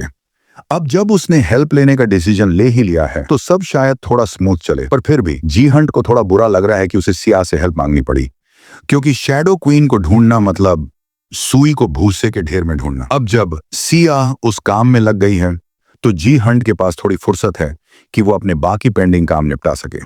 अचीवमेंट्स पॉइंट्स जो उसने इकट्ठा किए थे उनसे वो एक और क्लास स्लॉट खरीदता है। अब टाइम आ गया है कि वो एक नई क्लास ऐड करे और नए पावर्स हासिल करे। उसके पास 3 ऑप्शंस हैं, वॉरियर, आर्चर और मेज, और इन तीनों में से वो चूज करता है मेज बनना। जैसे ही वो मेज क्लास ऐड करता है उसे अपने दिल से एक नई एनर्जी निकलती हुई महसूस होती है। ये डिवाइन पावर से अलग है और इसके साथ उसे मिलते हैं कुछ नई एबिलिटीज। उसने मैज क्लास इसलिए चुनी क्योंकि उसने पहले से सपोर्टर क्लास ले रखी है और इन दोनों के कॉम्बिनेशन से ही मिलती है एक यूनिक स्टैट जिसका नाम है फोर्स। रिग्रेशन से पहले वो अक्सर बैरन की ड्रंकन टॉक्स सुनता था। एक दिन बैरन ने अपनी शराबी हालत में उसे काफी बकवास बातें बताई थी, जैसे कि अगर जी हंट पहले नेचुरलाइज्ड होता तो वो उसे अमेरिकन मानता। लेकिन उसी दिन बैरन ने कुछ इंपॉर्टेंट भी बताया था, उसकी स्किल फोर्स जो उसने डिवाइन पावर और माना को परफेक्टली कंबाइन करके हासिल की थी। ये कोई आसान चीज नहीं है क्योंकि बैरन पूरी दुनिया में एक लौता प्लेयर है जिसके पास 2 क्लासेस हैं। किसी और के लिए तो ये पॉसिबल ही नहीं है। बैरन को ये एडवांटेज मिला है उसके एसएसएस रैंक गिफ्ट से जो उसे देता है 2 स्टेटस विंडोज। जी हंट ने उस वक्त पूछा था, क्या ये इन्फो मेरे पास होनी भी चाहिए? बैरन ने हंसते हुए कहा था, बताने दो, कोई फर्क नहीं पड़ेगा क्योंकि दुनिया में सिर्फ मैं ही 2 क्लासेस रख सकता हूँ। हाँ, बैरन एरोगेंट जरूर था पर जो वो कह रहा था वो झूठ नहीं था। फोर्स एक ऐसी ताकत है जो पूरा स्पेस डोमिनेट कर सकती है। लेकिन अब बैरन अकेला नहीं है। जी हंट को सारी रिक्वायरमेंट्स पता है और अब उसने उन्हें फुलफिल भी कर लिया है। ये वही पावर है जिसने बैरन को वर्ल्ड रैंक 1 बनाया था, भले ही उसका कंट्रोल और यूटिलाइजेशन बेकार हो। अब अगर जी हंट को आने वाले समय के लिए प्रिपेयर होना है तो उसे ये पावर हर हाल में हासिल करनी होगी। इस फोर्स को अनलॉक करने के लिए उसे डिवाइन पावर को अपनी हैंड्स में कॉन्सेंट्रेट करना होगा और अपनी माना को दिल से हाथों तक फ्लो करना होगा जहां ये दोनों पावर्स कंबाइन हो पाए।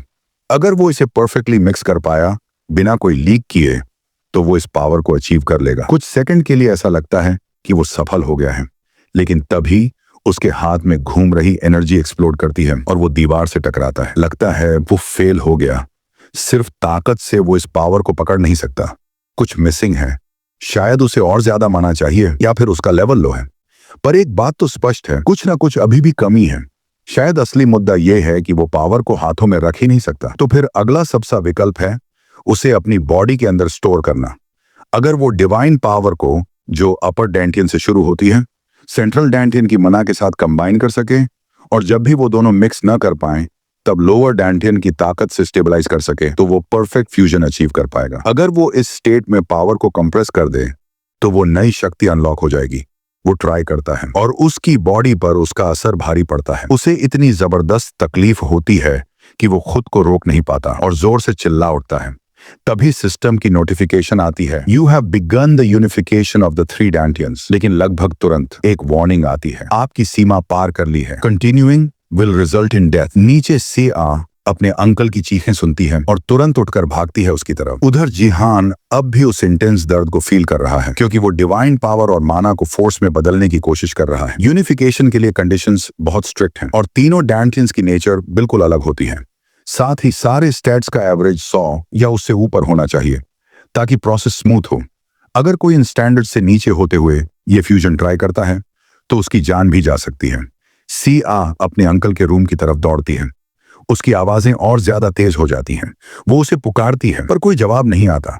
वो जैसे ही उसके रूम में पहुंचती है उसे सरप्राइजिंगली जी हंट ठीक ठाक हालत में मिलता है। वो कैजुअली बोलता है कि उसे बस सिर दर्द था इसलिए वो जोर से चिल्ला रहा था। लेकिन सिया को यकीन नहीं होता। वो साफ समझ सकती है कि कुछ ज्यादा ही सीरियस था। वो उसे ब्लफ करते देखती है, लेकिन जी हंट तभी रुक जाता है जब उसे लगता है कि सिया सच में परेशान हो गई है। अचानक सिया रोने लगती है। वो कहती है कि उसे डर लग गया था। उसे लगा कि उसके अंकल को कुछ हो गया। वो भागकर इसीलिए आई थी क्योंकि वो डर गई थी। जी हंट को एहसास होता है कि उसने सीए के बारे में सोचकर एक्ट नहीं किया, और अब जब सब ठीक लग रहा है वो उससे दोबारा पूछती है, तू सच में ठीक है ना? इस बार जी हंट सीरियसली जवाब देता है, हाँ मैं ठीक हूं। और फिर वो उससे माफी मांगता है कि उसने उसे इतनी टेंशन दे दी। सिया आंसू पोंछती है और उसे एक हल्की सी छाती पे थपकी देती है, जैसे कह रही हो अब सब ठीक है। इसके बाद वो फिर से शैडो क्वीन को ढूंढने निकल जाती है और जी हंट उसकी जाती हुई पीठ को देखकर मुस्कुरा देता है। अब उसे समझ आ गया है कि सिया के लिए वो अपनी कमजोरियां बार बार नहीं दिखा सकता। अब बात करें पावर की, तो डेंटायंस का कंसोलिडेशन फेल हो गया क्योंकि उसका लेवल और अनुभव दोनों लो हैं। लेकिन फिर भी उसने वो पावर हासिल कर ली है जो वो चाहता था। डिवाइन पावर प्लस माना को फ्यूज करके अब जिहान को मिल गई है वो यूनिक स्टैट फोर्स। तीनों डेंटियंस के बीच लिंक बहुत वीक है, पर फिर भी वो कनेक्शन बना हुआ है। वो अपना स्टेटस विंडो खोलता है और उसे कुछ अजीब दिखता है। फोर्स स्टैट अभी अभी अनलॉक हुआ है, पर वो स्टार्ट हो रहा है लेवल 12 से, क्योंकि डेंटियंस की वीक लिंकिंग है। मार्शल पावर और फोर्स अब शेयर्ड वैल्यूज यूज करेंगे। मतलब अगर वो मार्शल पावर एक पॉइंट बढ़ाएगा तो फोर्स भी ऑटो अपग्रेड हो जाएगा। वो इसे टेस्ट करता है, मार्शल पावर को बढ़ाकर लेवल 14 करता है और फोर्स भी साथ में 14 तक बढ़ जाता है। ये तो जैसे चीट कोड मिल गया हो। फोर्स अकेले में ही एक पावरफुल स्टैट है, लेकिन अब वो इसे बहुत आसानी से अपग्रेड कर सकता है। अगर ये बेनिफिट्स एक वीक कनेक्शन से मिल रहे हैं तो सोचो, अगर तीनों डेंटियंस पूरी तरह फ्यूज हो जाएं तो फायदा कितना क्रेजी होगा। वो एक्साइटमेंट में है, पर उसे पता है कि अभी वो रिस्क नहीं ले सकता, क्योंकि अगर वो फिर से ट्राई करेगा तो शायद इस बार वो सच में मर जाए। अब जब उसे वो मिल गया है जो वो चाहता था, तो अब ज्यादा पुश करने की जरूरत नहीं है। अब नेक्स्ट स्टेप वो ट्राई करता है एक मेज स्किल। वो फायर बॉल समन करता है। एक छोटी सी आग की लॉ प्रकट होती है और सिस्टम बताता है कि उसके पास माना कम है, इसलिए बड़ी स्पेल्स वो मेंटेन नहीं कर सकता। ये छोटी सी फ्लेम बड़ी क्यूट है, पर बैटल में इसका कोई काम नहीं। अगले दिन सुबह जिहान की नींद खुलती है जब सनलाइट उसके कमरे में आती है। जैसे ही वो आंखें खोलता है, सिस्टम बताता है, You have gained 10 divine power. Holy items of D rank and below will no longer grant divine power.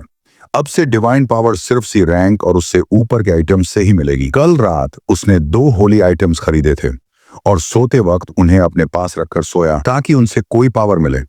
लेकिन लगता है अब उसकी लिमिटेशंस उसका पीछा कर रही हैं।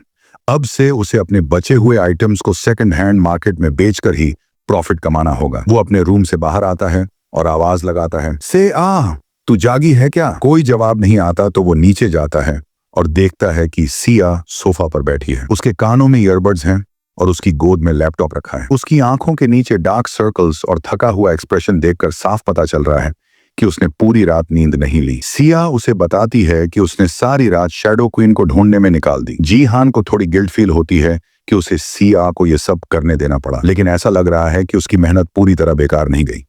वो उसे एक क्लिप दिखाती है एक और स्पीसीज की फैन कैम से, जो एक ऐसा बैटल ट्यूब चैनल है जो दूसरी स्पीसीज को फोकस करता है जो उनके गेम्स देखने आती हैं। इस चैनल का एक स्पेशल गिफ्ट है स्कोप, जो उनके स्ट्रीमिंग कैमरास को सुपर जूम इन करने की एबिलिटी देता है। इसी स्कोप की हेल्प से सीए ने उस मैच की रिप्ले में एक इंपॉर्टेंट क्लू देखा जिसमें जिहान खेल रहा था।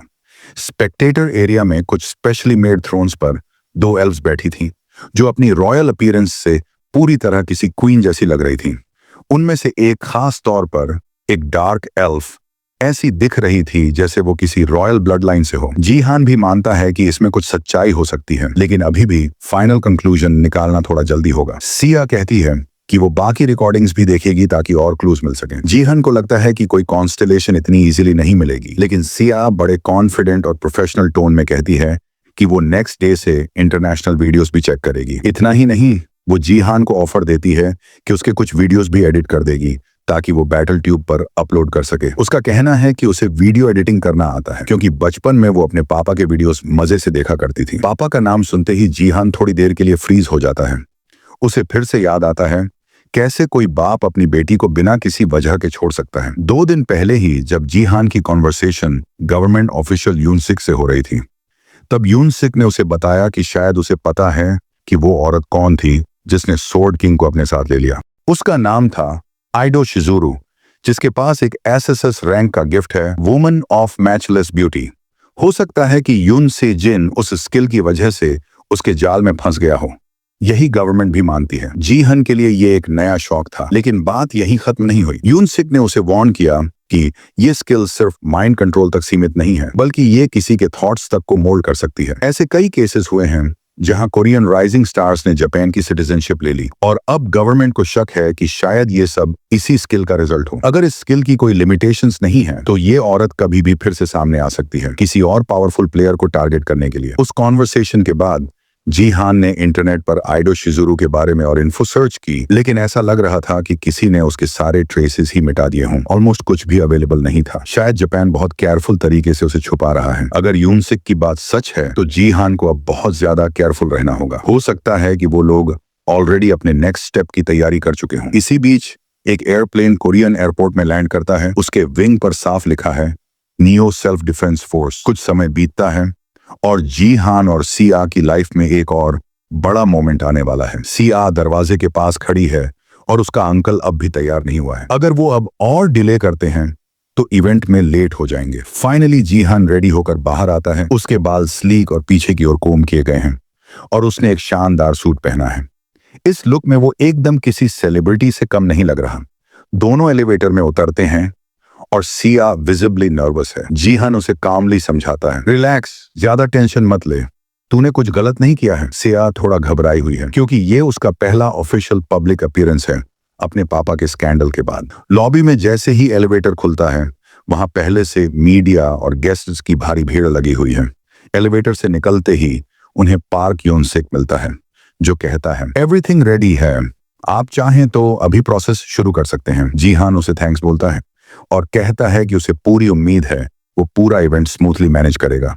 यही वही रिक्वेस्ट थी जो जीहान ने यूनसिक से की थी जब वो लोग सोर्ड किंग की लेगेसी और उसके आइटम्स को लेकर बात कर रहे थे। जीहान ने उनसे कहा था सोर्ड किंग की रेयर आइटम्स की एक पब्लिक ऑक्शन रखवाई जाए, ताकि जापान को अट्रैक्ट किया जा सके। जो आइटम्स ऑक्शन में रखे गए हैं वो सब जीहान ने खुद केयरफुली चूज किए थे, ताकि जापान की इंटरेस्ट को टारगेट किया जा सके। मेन आइटम है यून सेजिन का बैटल कनेक्टर, जिसमें 99% पेन रिडक्शन की एबिलिटी है, और उसके साथ उसकी सारी बैटल डेटा स्टोर्ड थी। साथ ही यून सीजन की स्ट्रेटेजिक बैटल एनालिसिस भी शामिल है, जिसमें ईस्ट एशिया के हाई रैंकिंग प्लेयर्स का डिटेल्ड रिव्यू है।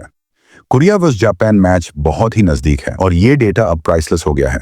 ऑडियंस की हलचल से जीहन को अंदाजा हो जाता है कोई भी इन आइटम्स को छोड़ना नहीं चाहेगा। तभी एक आदमी हाथ उठाता है। जीहन इंस्टेंटली उसे पहचान लेता है। वो है ताकेडा काजुओ, जापान की एनियो सेल्फ डिफेंस फोर्स का रिक्रूटमेंट मैनेजर।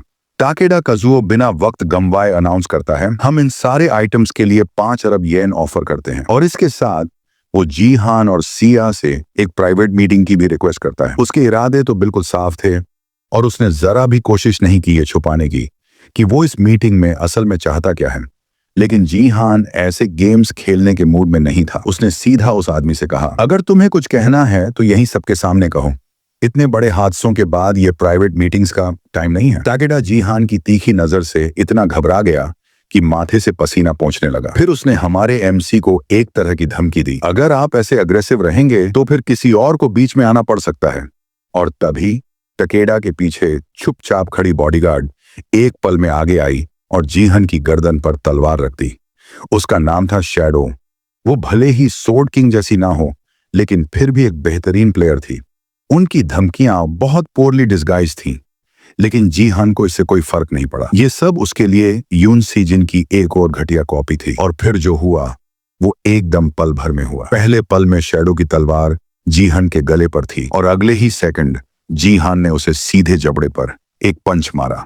वो पीछे की तरफ लड़खड़ा गई। शैडो थोड़ी देर के लिए रुकी, लेकिन फिर गुस्से में आकर तलवार निकालने लगी, लड़ाई के लिए तैयार। लेकिन जीहान ने कामली उसके कंधे पर हाथ रखा और कहा, मत भूलो ये ऑक्शन इस वक्त बैटल ट्यूब पर वर्ल्ड वाइड लाइव स्ट्रीम हो रहा है, तुम्हारी हर हरकत सब देख रहे हैं। ये सुनकर शैडो थोड़ी रुकती है और ताकेडा हंसते हुए हाथ हिलाकर माहौल को नॉर्मल करने की कोशिश करता है। फिर वो अपनी बॉडीगार्ड की तरफ से पर्सनली माफी मांगता है, लेकिन इसके बाद भी वो अपना ऑफर वापस नहीं लेता। 5 अरब येन की बोली फिर से कंफर्म करता है और इंसिस्ट करता है कि इसमें वो प्राइवेट मीटिंग भी शामिल होनी चाहिए जो उसने पहले मांगी थी। इस बार वो चाहता है कि सीहा खुद जवाब दे। आखिरकार इस वक्त सोर्ड किंग की सारी बिलोंगिंग्स उसी की हैं, असली मालिक वही है। वो जीहान को इग्नोर करता है और सीधा सीहा के पास जाकर कहता है, ये मीटिंग सिर्फ तुम्हारे लिए है, तुम्हें जानना चाहिए कि तुम्हारे पापा कहाँ हैं, मैं तुम्हारे हर सवाल का जवाब दूंगा। सीहा हिचकिचाती है, जवाब देने में स्ट्रगल करती है, लेकिन टकेडा को पूरा यकीन होता है कि वो हाँ कहेगी। अपने फादर से मिलने का मौका कोई नहीं छोड़ता, वो मन ही मन यही सोच रहा था, लेकिन सेहा ने साफ मना कर दिया। उसका जवाब इतना ब्लंट था कि टकेडा को ऐसा लगा जैसे उसके चेहरे से पिक्सल्स उड़ गए हों। उसे यकीन ही नहीं हुआ कि कोई लड़की सिर्फ एक प्राइवेट मीटिंग के लिए 5 अरब येन छोड़ सकती है, जो कोरियन करेंसी में 50 अरब वॉन बनते हैं। लेकिन सीहा जानती थी कि जीहन सही है। आज के हालात में उन्हें बहुत केयरफुल रहना होगा, और अगर उसके पापा सिर्फ पैसे देकर बात करना चाहते हैं तो सीहा को उनसे कुछ भी नहीं जानना। साथ ही वो अभी माइनर है, तो एंड में फैसला जीहान का ही होगा। बाकी ऑडियंस ने राहत की सांस ली, क्योंकि उन्हें लगा था कि ये वैल्यूबल आइटम्स शायद जापान को ही बेच दी जाएंगी। लेकिन अब भी वो लोग पूरी तरह रिलैक्स नहीं हो सकते, क्योंकि एनईओ सेल्फ डिफेंस फोर्स अभी भी कोई रिडिकुलस अमाउंट ऑफर कर सकती है। टकेडा धीरे से सांस लेता है और मानता है कि उसकी मीटिंग रिजेक्ट हो चुकी है, लेकिन फिर भी वो आइटम्स के लिए 5 अरब येन की बोली लगा देता है। उसके मुताबिक प्राइवेट मीटिंग तो बस एक पर्सनल एक्स्ट्रा थी, और वो ऑफर उसे सोर्ड किंग ने खुद दिया था। फिर वो सीहा को एक लेटर देता है, यून से जीन की तरफ से पर्सनली लिखा हुआ। लेटर पर इटो रियुहाई की सील भी लगी थी। सीहा जैसे ही लेटर पकड़ती है, उसका चेहरा उतर जाता है। फिर टकेडा सबके सामने कोरियन बैटलनेट के बाकी स्टेक होल्डर्स से पूछता है, क्या आपके पास इतने भी पैसे नहीं हैं कि आप इस बिड से कम्पीट कर सकें? जीहान को टकेडा की ये टैक्टिक्स अच्छे से पता है। पिछले जन्म में ये आदमी यूएसए में बैंड था, फिर भी वो सस्पिशियसली अच्छे तरीके से फॉरेन प्लेयर्स को रिक्रूट करता था, इसलिए उसे जापान का कैलामिटी कहा जाता था। जीहान को शक है कि इसका सीधा कनेक्शन है उस प्लेयर से जिसके पास है woman of matchless beauty skill. लेकिन ऑक्शन के रूल्स साफ हैं, अगर कोई उस प्राइस को बीट नहीं कर पाया तो जीहान को उस आदमी से कॉन्ट्रैक्ट साइन करना ही पड़ेगा। एटमॉस्फेयर बहुत टेंस था। जापान ने आइटम्स इतनी आसानी से ले लिए जैसे पहले से तय हो। मीडिया में ये बहुत खराब दिखेगा और लोग सोचने लगे, हम यहाँ आए ही क्यों थे? जीहान चाहता है कि कोई टर्निंग पॉइंट आए, कोई बदलाव हो, और तभी सेहा माइक पर जाती है और बोलना शुरू करती है। वो लेटर जो रियुहाई ने उसे भेजा था सबके सामने पढ़ रही थी, साथ ही साथ उन हजारों लोगों को जो जीहान की लाइव स्ट्रीम देख रहे थे। लेटर में लिखा था, मुझे पता चला कि तुम सोर्ड पैलेस को डोनेट करना चाहती हो। मैं तुमसे बहुत डिसअपॉइंटेड हूँ। ये 5 अरब येन मेरा आखिरी एसेट है तुम्हारे लिए, और अब से हमारे बाप बेटी का रिश्ता खत्म। लेटर पढ़ते पढ़ते सीहा की आंखों से आंसू बहने लगे। उसकी हैंडराइटिंग देखकर जीहान समझ गया ये लेटर असली है। वो नजरें फेर लेता है। उसकी भांजी स्टेज पर खड़ी होकर रो रही थी। जीहान को याद आता है, वुमन ऑफ मैचलेस ब्यूटी एक मेंटल मैनिपुलेशन स्किल है जो मेंटल कॉन्क्वेस्ट से भी ऊपर है। शायद उसी स्किल ने यून से जिन को इतना अंधा बना दिया। जीहान को उस आदमी से हमेशा नफरत थी, लेकिन वो एक अच्छी बात जानता था, वो सीहा के लिए एक डिपेंडेबल फादर जरूर था कभी, लेकिन अब उसने अपनी बेटी के साथ ये कर दिया। सीहा ने रोना बंद किया और लेटर के टुकड़े टुकड़े कर दिए। फिर उसने टकेडा से कहा, रियुहाई को मैसेज देना, मैंने उसके दिए हुए पैसे एक्सेप्ट कर लिए हैं और मैं इस रिश्ते को खत्म करके बहुत खुश हूँ। फिर उसे थोड़ा गिल्ट होता है, मैंने ये पेपर फाड़ दिए, अब क्लीनर्स को तकलीफ होगी। जीहान मुस्कुराकर कहता है, चिंता मत कर, आई गॉट दिस। वो अपनी फोर्स स्किल से सारे टुकड़े इकट्ठा करता है और फिर फायर स्किल से जला देता है। फायर एक मेज स्किल है और सब लोग अब और कंफ्यूज्ड हैं कि जीहान के पास आखिर कौन कौन सी पावर्स हैं। कम्बैट में वो वॉरियर है, माना में मेज, और डिवाइन पावर तो सपोर्ट क्लास वाली है। टकेडा उसे देखता है और सोचता है, ऐसा आदमी जापान के लिए होना चाहिए। लेकिन टकेडा ही अकेला नहीं था, और भी रिक्रूटर्स आते हैं, अपने कार्ड्स जीहन को देते हैं, क्योंकि उन्हें पता है कि वो अभी किसी गिल्ड में नहीं है। सब उसे रिक्रूट करना चाहते हैं। जीहन थोड़ा ओवरवेल्म्ड हो जाता है, उसे हर कोई अपनी तरफ खींच रहा है, और तभी पीछे से सेया की आवाज आती है। वो उसे जवाब देना चाहता था, मैं बाद में आता हूं, लेकिन तभी उसने देखा सेया की हालत ठीक नहीं लग रही थी। वो लड़खड़ा कर गिर जाती है बेहोश। जीहन लॉबी से दौड़ता है और उसे पकड़ लेता है। घबराहट में उसे गोद में लेकर होल्ड करता है। थोड़ी देर बाद सेया की आंखें खुलती हैं और वो धीरे से कहती हैं, रिलैक्स, मैं तो एक्ट कर रही थी, मुझे लगा तुम भीड़ में परेशान हो रहे हो, तो मैंने सोचा थोड़ा ड्रामा कर दूं। गार्ड्स रिक्रूटर्स को रोक रहे थे और जीहान सेया का ध्यान रख रहा था। अब जब उसे पता चला कि वो ठीक है, उसने चैन की सांस ली। लेकिन जो लोग लाइव स्ट्रीम देख रहे थे वो सब सिया की हालत का ब्लेम डाल रहे थे ईटो र्यूहेई पर, जिसने इतना हार्टलेस लेटर भेजा। अब जीहन के पास इवेंट छोड़ने का एक्सक्यूज था, अपनी नीस की तबीयत। वो ऑक्शन ऑफिशियली खत्म करता है और सेया को उठाकर बाहर ले जाता है। सेया भी कहती है, मुझे बस वापस पेंट हाउस जाना है और रेस्ट चाहिए। जब वो दोनों जा रहे होते हैं, टकेडा एक आखिरी बार कोशिश करता है। वो अपना कार्ड एक्सटेंड करता है और कहता है, क्या हम फिर प्रॉपर्ली मिल सकते हैं कभी? लेकिन जीहान कार्ड की तरफ देखता तक नहीं, वो फोर्स से उसे खींचता है और उसके सामने ही उसके टुकड़े कर देता है। यही था जीहान का जवाब और ये कभी नहीं बदलेगा। दुनिया की चौथी सबसे बड़ी गिल्ड का रिक्रूटमेंट लीडर, उसे एक कोरियन ब्रॉन्ज प्लेयर ने रिजेक्ट कर दिया। टकेडा अंदर से बौखलाया हुआ था, और वो होता भी अगर वो इतना क्रीपी ना होता। वो अजीब सी मुस्कान चेहरे पर लाता है, टाई ठीक करता है और सोचता है, जीहान में सच में असली पावर है। एक ऐसी पावर जो उसके हाथ से बिजनेस कार्ड छीनकर पलक झपकते ही फाड़ सकती है। सिर्फ ये पावर ही उसे कोरिया में रिक्रूट करने के लिए काफी है।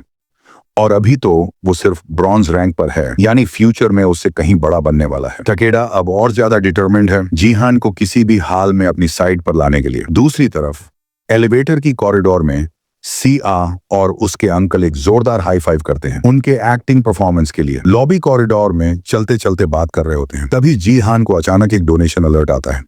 मैसेज देखकर पता चलता है डोनेशन भेजने वाला कोई और नहीं, खुद टकेडा है। और ये तब जब जीहान ने ब्रॉडकास्ट ऑलरेडी बंद कर दिया था। सिया को उसका टोन बेहद क्रीपी लगता है और जीहान सीरियसली कंसिडर करता है कि उसे ब्लॉक कर दे, भले ही डोनेशन कितनी भी बड़ी क्यों ना हो। उनकी कॉन्वर्सेशन इंटरप्ट होती है जब कोई आवाज दोनों को बुलाती है। वो थी हाये यॉन और उसके साथ उसकी बॉडीगार्ड गयांग। हाये यॉन खुद को इंट्रोड्यूस करती है, मैं डाइवर्जेंट गिल्ड की 3rd डिपार्टमेंट हेड हूँ। हालांकि वो प्रोफेशनल स्माइल के साथ मिलती है, लेकिन गयांग के चेहरे पर एक्साइटमेंट बिल्कुल नहीं थी। वो जीहान से माफी मांगती है कि ऐसे हालात में उससे मिलने आ गई। जीहान उसे कहता है, तुम्हें तो यहाँ एंट्री नहीं मिलनी चाहिए थी जब तक तुम्हारा हमसे डायरेक्ट कनेक्शन ना हो, लेकिन फिर भी समहाउ वो सिक्योरिटी से निकलकर अंदर आ गई थी। जीहान को उसकी आवाज थोड़ी जानी पहचानी लगती है, जैसे कहीं पहले मिल चुका हो। हाये यॉन बताती है कि उसकी Battle.net डिपार्टमेंट से डीप टाइज हैं और उसी कनेक्शन की वजह से वो यहाँ तक पहुंची। उसके अंदर कॉन्फिडेंस तो बहुत है और एटीट्यूड इतना बोल्ड है कि थोड़ी शेमलेस लगती है। जीहान सोचता है, ऐसा बिहेवियर तो मैंने पहले भी देखा है। वो उसे ऑब्जर्व करता है और फिर याद आता है वो उसकी पास्ट लाइफ की पुरानी दोस्त है जो हमेशा मास्क पहनती थी। सेया जीहान के चेहरे के स्टन्ड एक्सप्रेशन को देखकर समझती है, ओह इसको तो क्रश हो गया है। लेकिन जीहान को कुछ और टेस्ट करना है। वो कोट करता है एक लाइन जो उसने उसे अपनी पास्ट लाइफ में कहते सुना था, the world is full of possibility, ignore करना मुश्किल होता है। ये कोट दोस्तोयेव्स्की का है जो गैम्बलिंग एडिक्शन के लिए जाना जाता था। जीहान उसे सीधा पूछता है, तुम्हें ये कोट पसंद है? तभी गायंग सामने आकर प्रोटेक्टिवली खड़ी हो जाती है और डिमांड करती है, तुम हो कौन? हाये यॉन की गैम्बलिंग फीवर एक ऐसा सीक्रेट है जो सिर्फ कुछ गिने चुने लोगों को पता है। आउटसाइडर को इसके बारे में पता नहीं होना चाहिए। बस यही वो कॉन्फर्मेशन थी जिसकी जीहान को जरूरत थी। अब कन्फर्म हो चुका था, हाये यॉन ही असली में जीरो है, अमेरिकन फर्स्ट की मैनेजर। जीहान की पास्ट लाइफ में वो गिल्ड में उसके अलावा एकमात्र कोरियन थी। वो ड्रिंकिंग और गैम्बलिंग के लिए फेमस थी, फिर भी वो अपनी वॉइस एबिलिटी से सेकंड स्ट्रिंग गिल्ड मास्टर तक बनी। वॉइस एबिलिटी शुरू में सिर्फ एक्सपीरियंस बफ देती थी, लेकिन ट्यूटोरियल के बाद जब स्किल्स इवॉल्व हुई तो वॉइस एबिलिटी की वैल्यू स्काई रॉकेट कर गई और वॉइस यूजर्स में सबसे ज्यादा पावरफुल थी जीरो। अब प्रेजेंट में जब जीरो यानी ली हे योन का ये सीक्रेट खुला तो वो विजिबली क्रिंज करती है। डिवर्जेंट गिल्ड ने जीरो और प्लम ब्लॉसम दोनों को रिक्रूट कर लिया था। ये उनकी साइड के लिए बहुत बड़ी बात है। अभी सिर्फ ट्यूटोरियल में ही जीहान तुरंत अपनी नॉलेज कवर करता है, ओह मैंने तुम्हें अपने एक लाइव स्ट्रीम में देखा था, तुम्हारा चैट याद रह गया इसलिए पूछ लिया।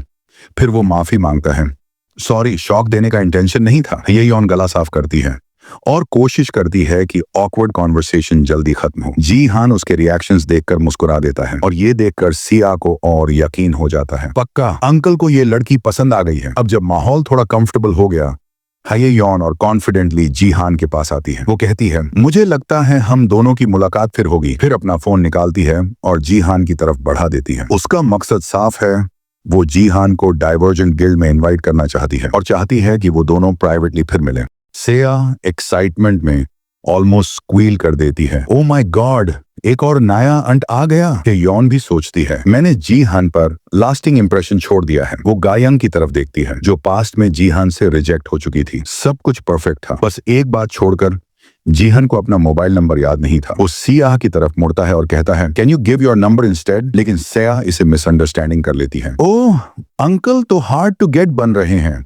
असलियत में ऐसा कुछ नहीं था, लेकिन सिया समझती है कि जीहन के माइंड में कोई बड़ा प्लान है, तो वो फिर से फेक डिजी होने का नाटक करती है। मुझे चक्कर आ रहे हैं। जीहन सिचुएशन समझता है और पोलाइटली हे यौन से माफी मांगता है। सॉरी, आप मुझे अपना बिजनेस कार्ड दे दीजिए, मैं बाद में कांटेक्ट कर लूंगा। फिर अंकल नीस दोनों पेंट हाउस की तरफ वापस जाने लगते हैं और सेया को पूरी तरह यकीन हो जाता है, अंकल तो अब प्लेबॉय बन चुके हैं। उधर गायंग और ये यौन भी बिल्डिंग से बाहर निकलती है। गायंग दिखाई दे रही होती है। ये यौन कहती है, छोड़ो यार, हंस लो वरना तुम गुस्से में ब्लास्ट कर दोगी। एलिवेटर में वापस पेंट हाउस जाते हुए सिया एक इंटरेस्टिंग बात कहती है, मैंने कभी इमेजिन नहीं किया था कि आप अपने डैड के कपड़े पहनोगे। जीहन कहता है, मीर खुद के कपड़े अब फिट नहीं आते और कपड़ों का क्या कसूर, गलती उस आदमी की है, और अगर मुझ पे अच्छे लगते हैं तो दैट्स ऑल दैट मैटर्स। फिर सिया टीजिंगली पूछती है, और उस लड़की से क्या बात थी? तुमने उसे क्यों कहा कि तुम्हें अपना फोन नंबर याद नहीं? जीहन जेन्युइनली कंफ्यूज्ड दिखता है। क्या?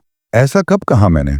सिया उसे स्कोल्ड करती है, चाचा इतने भी इनोसेंट मत बनो। लेकिन जीहन बिल्कुल कामली कहता है, नहीं सीरियसली, मुझे सच में अपना नंबर याद नहीं है। बाद में एक और मिशन शुरू होने वाली होती है, फिर से वही टावर डिफेंस मिशन। ऑब्जेक्टिव वही है, क्रिस्टल को बचाओ और ज़ॉम्बी मॉब से सरवाइव करो। लेकिन जीहन मेंटली प्रिपेयर्ड नहीं है, क्योंकि सिया को बहुत देर तक समझाने में टाइम चला गया। जब उसने ये अस्यूम कर लिया था कि उसने जीहान की रोमांटिक अपॉर्चुनिटी डिस्ट्रॉय कर दी, उसे गलतफहमी हो गई थी कि जीहान को ली हाई ऑन पसंद है, जबकि जीहान को एक गैम्बलर से कोई रोमांटिक फीलिंग नहीं है। भले ही वो उसके लिए कुछ भी महसूस करता हो या नहीं, उसने कभी इमेजिन नहीं किया था कि जीरो से फिर कभी यूं मिलना होगा। पास्ट लाइफ में वो दोनों सिर्फ इसीलिए दोस्त बन पाए थे क्योंकि वो दोनों ही एक ही देश से थे। छुट्टी के दिनों में वो लोग टाइम पास करने के लिए स्पोर्ट्स पर बैटिंग किया करते थे। जीरो को बेट्स का इतना ऑब्सेशन था कि हारने के बाद भी वो रुकी नहीं, बार बार हार के बाद भी। इन्हीं मोमेंट्स में जब वो दोनों एक दूसरे के बहुत करीब थे,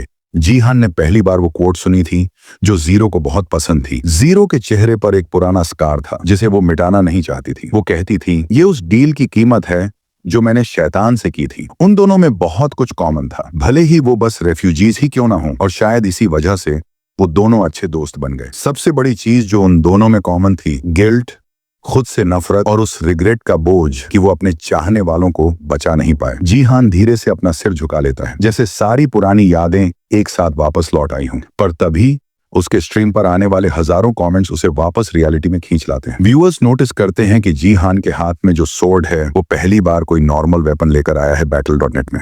ये वेपन है सी रैंक अर्क पॉन्टिफ की हॉर्स स्लेइंग स्वॉर्ड। सी रैंक होने के बावजूद जीहान ने इसे सरप्राइजिंग सस्ते में हासिल कर लिया था, लेकिन अब जब वो इसे अपने हाथ में पकड़ता है उसे समझ आता है कि ये इतनी चीप क्यों थी। ये तलवार बहुत बड़ी है, बहुत हैवी, आम लोग इसे संभाल ही नहीं सकते, लेकिन जीहान के लिए सरप्राइजिंगली इजी है इसे हैंडल करना।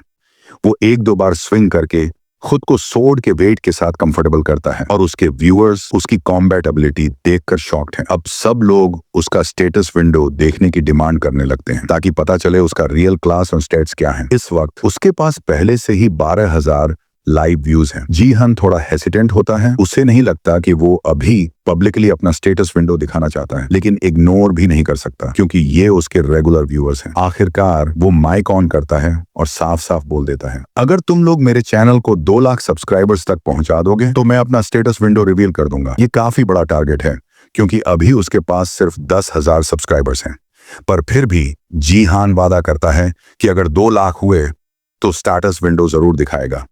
फिर वो एक और इंटरेस्टिंग कंडीशन ऐड करता है ताकि लोग ज्यादा कंप्लेन ना करें, अगर मैं किसी भी मैच में फर्स्ट प्लेस नहीं ला पाया तो उसी वक्त मैं अपना स्टेटस विंडो रिवील कर दूंगा। ऑडियंस को डील इंटरेस्टिंग लगती है और अब सब लोग इस चैलेंज में और भी ज्यादा इन्वेस्टेड हो जाते हैं।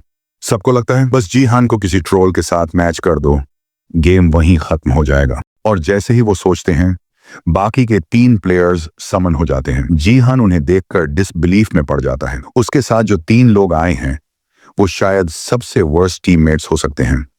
पहला वो स्पार्कली बच्चा जिसे जीहान ने कुछ टाइम पहले बुरी तरह हराया था। दूसरा वो मेज, जिसे जीहान ने अपने पहले डिफेंस मिशन में पंचिंग बैग बना दिया था। और तीसरा एक नया चेहरा, एक प्रोफेशनल फुटबॉलर डिएगो मेसी, जो रिग्रेशन से पहले अर्जेंटीना का टॉप प्लेयर था। इस वक्त डिएगो बहुत ही फ्रैगिल दिखता है, चेहरे पर अनगढ़ दाढ़ी और बॉडी लैंग्वेज से कमजोरी झलकती है। लेकिन कुछ और भी अजीब है। शाइनी वॉरियर है, किम डो ह्यूक मेज है, जीहान सपोर्ट क्लास है। इस लॉजिक से तो डिएगो को आर्चर होना चाहिए, लेकिन जीहान की पिछली लाइफ में डिएगो एक मेज था। कुछ तो गड़बड़ है। किम डो ह्यूक भी इस मैचअप से खुश नहीं है। पिछली बार जीहान ने उसे हराया था, जिसके कारण उसने अपनी स्किल और रिवॉर्ड्स दोनों खो दिए थे। तभी कोई एक नया रिवॉर्ड मिशन रजिस्टर करता है।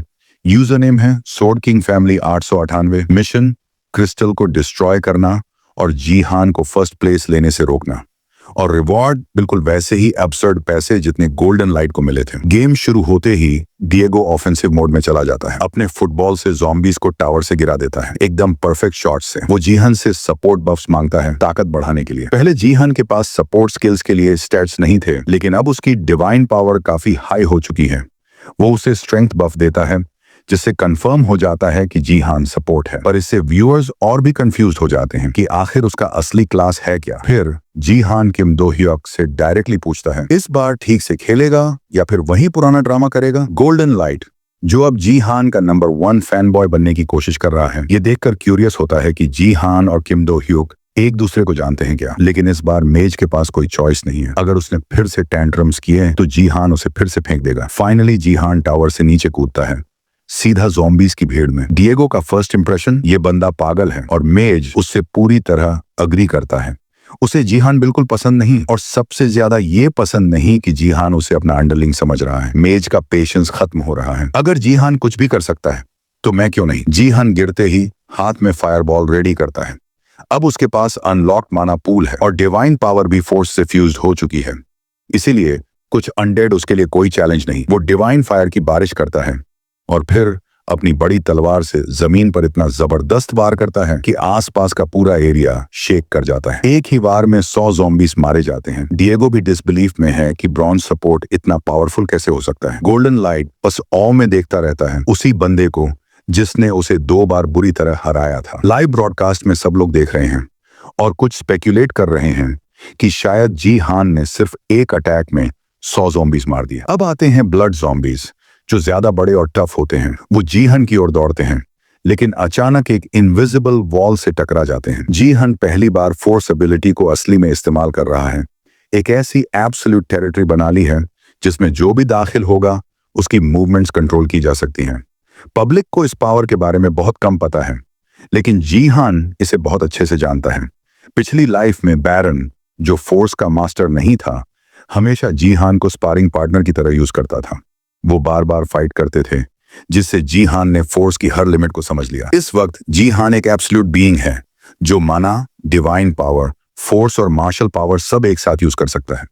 ब्रॉन्ज लीग में इस लेवल का कोई और एग्जिस्ट नहीं करता। 1 मिनट के अंदर ही जीहान 100 से ज्यादा ज़ॉम्बीज को साफ कर चुका है। पिछली बार की तरह जब वो 1000 किल्स वाला क्वेस्ट पूरा नहीं कर पाया था, इस बार वो पूरी तरह कॉन्फिडेंट है कि वो कर सकता है। हर एक स्विंग में दर्जनों ज़ॉम्बीज गिरते हैं और व्यूअर्स के लिए ये सब अनरियल लगता है। अब सबको समझ आता है कि जीहान ने इतनी कॉन्फिडेंटली क्यों कहा था, अब से मैं हर मैच में फर्स्ट प्लेस लाऊंगा। अब बस सब्सक्राइबर्स 2 लाख करने हैं ताकि स्टेटस विंडो रिवील हो। बाकी लोग बस देख सकते हैं, क्योंकि जीहान अकेले ही पूरी टीम को कैरी कर रहा है।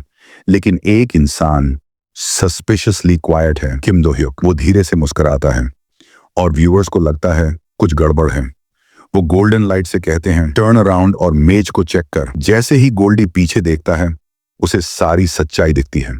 दो ह्यूक खड़ा है क्रिस्टल के पास, हाथ में फायरबॉल। इंटेंशन एकदम साफ है, वो क्रिस्टल को उड़ाना चाहता है, लेकिन उससे पहले वो जीहान को जलील करने का मौका नहीं छोड़ता। वो सारी फ्रस्ट्रेशन निकालता है और जीहान के साथ साथ उसकी नीस सिया को भी इंसल्ट करता है। ज़ॉम्बीज तक डर के मारे कांपने लगते हैं, क्योंकि उन्हें भी लगने लगता है कि ये बहुत बड़ी गलती होने वाली है। जीहान चुपचाप खड़ा है और दो ह्यूक से आह के बारे में बेहुदा बातें बोलता है। यहां तक कि इशारों में यह भी कह देता है कि जीहान ने सियाह के साथ कुछ गलत किया है ताकि वो इतनी ओबीडियंट बनी रहे। वो 55,000 ग्राम पैसे का रिवॉर्ड जो दो hyuk को ये सब करने के लिए मिला सीधा सोर्ड किंग फैमिली से आया था, जिनके दिल में सेओंग जीहान के लिए जहर भरा है। अगर इन पॉइंट्स को रियल मनी में कन्वर्ट किया जाए तो ये लगभग 55 लाख वॉन के बराबर होते हैं, और इतनी रिडिकुलस रकम किसी को भी पागलपन की हद तक जाने की हिम्मत दे सकती है, जैसे अभी किम दो ह्युक कर रहा है। जीहन उसकी हर हरकत को पढ़ सकता है। उसे साफ महसूस हो रहा है इतना डरपोक इंसान अचानक इतना बोल्ड क्यों बन गया। या तो उसके पीछे कोई है या कोई उसे ऐसा करने के लिए उकसा रहा है। उसे शायद लगता है कि जीहान काफी दूर है तो वो क्रिस्टल को चुपचाप डिस्ट्रॉय करके भाग जाएगा बिना किसी सजा के। पर जीहान को अपने बारे में बोले गए किसी इंसल्ट से फर्क नहीं पड़ता। लेकिन सी आ का नाम लेना, ये वो लाइन है जो कोई क्रॉस नहीं कर सकता, कभी नहीं। जिस दिन जीहन ने रिग्रेशन के बाद सी आ को दोबारा देखा था, उसके सामने वो पुरानी नाइटमेयर जैसे फिर से जिंदा हो गई थी। एक टेरर अटैक में सोर्ड किंग फैमिली की वजह से सी आह के चेहरे पर जख्म आया था। वो अपने चेहरे को बैंडेजेस से ढकने लगी थी, और जब जीहान उसे मिला तो उसका शरीर ठंडा और लाइफलेस था। तब जीहान कुछ नहीं कर पाया, बस उसकी डेड बॉडी को पकड़कर रोता रहा। लेकिन अब जब उसके पास फ्यूचर बदलने की पावर है तो वो वादा कर चुका है सिया को कभी दोबारा किसी के हाथ से हर्ट नहीं होने देगा। अब उसके शरीर से जो जलती हुई की निकल रही है उसे देखकर हर व्यूअर समझ जाता है जीहान गुस्से में है। सब समझ रहे हैं सिया का नाम लेकर किसी ने बहुत बड़ी गलती की है, लेकिन डिस्टेंस की वजह से वो अभी क्रिस्टल तक नहीं पहुंच सकता। कम से कम सबको ऐसा लगता है। पर आज जीहन ये साबित करेगा कि जो सिया से टकराएगा वो बचेगा नहीं। जब उसने फोर्स हासिल की थी उसी वक्त उसने डेंटियंस को यूनाइट करते हुए कुछ रियलाइज किया था कि वो नेमलेस डिवाइन आर्ट्स को इमिटेट कर सकता है।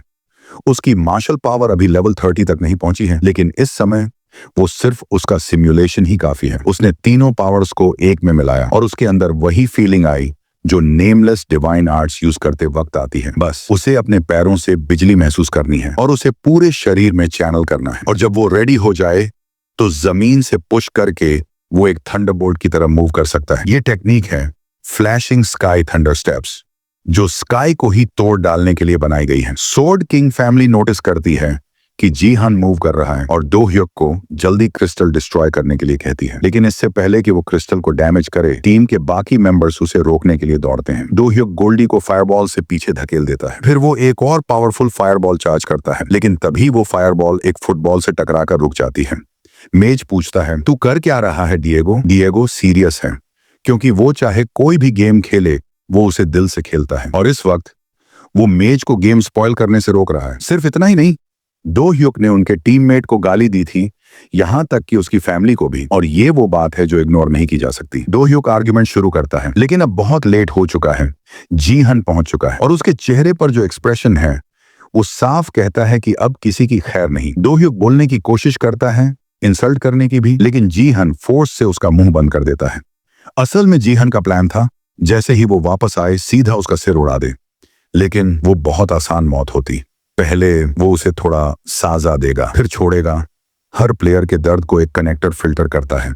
जीहान अगर मेज को मार भी दे तो बस एक लेवल कम होगा, दैट्स इट। लेकिन जीहान उसे ऐसा टॉर्चर देगा कि वो जिंदगी में दोबारा ऐसा करने की सोच भी नहीं पाएगा। दो ह्युक को लगता है कि कनेक्टर के रहते जीहान कुछ कर ही नहीं सकता। उसने अपनी सारी स्किल्स भी खो दी हैं, अब और क्या बचेगा?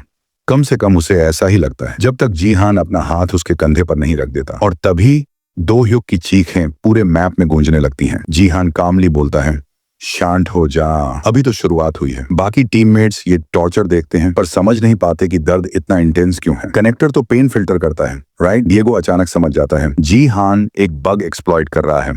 वो कंटिन्यूअसली हीलिंग स्किल्स दे रहा है, जबकि साथ साथ दो ह्युक को फोर्स से अंदर से डैमेज कर रहा है। इससे सिस्टम में ओवरलोड इफेक्ट ट्रिगर हो जाता है और प्लेयर को 100% दर्द महसूस होने लगता है। जीहन फोर्स से उसकी मसल्स फाड़ रहा है, बोन्स तोड़ रहा है। एक रेयर मार्शल आर्ट टेक्निक जो शरीर के अंदर अननोन एनर्जी भेजकर उसे अंदर से तबाह कर देती है। दो ह्युक को समझ नहीं आता कि ये सब हो क्या रहा है, पर उसे लगता है जैसे शरीर में हजारों सुइयां एक साथ चुभ रही हूं। वो चिल्लाकर जीहान से कहता है, प्लीज किल मी। जीहान बिना एक सेकंड गंवाए अपनी तलवार से उसका सिर काट देता है।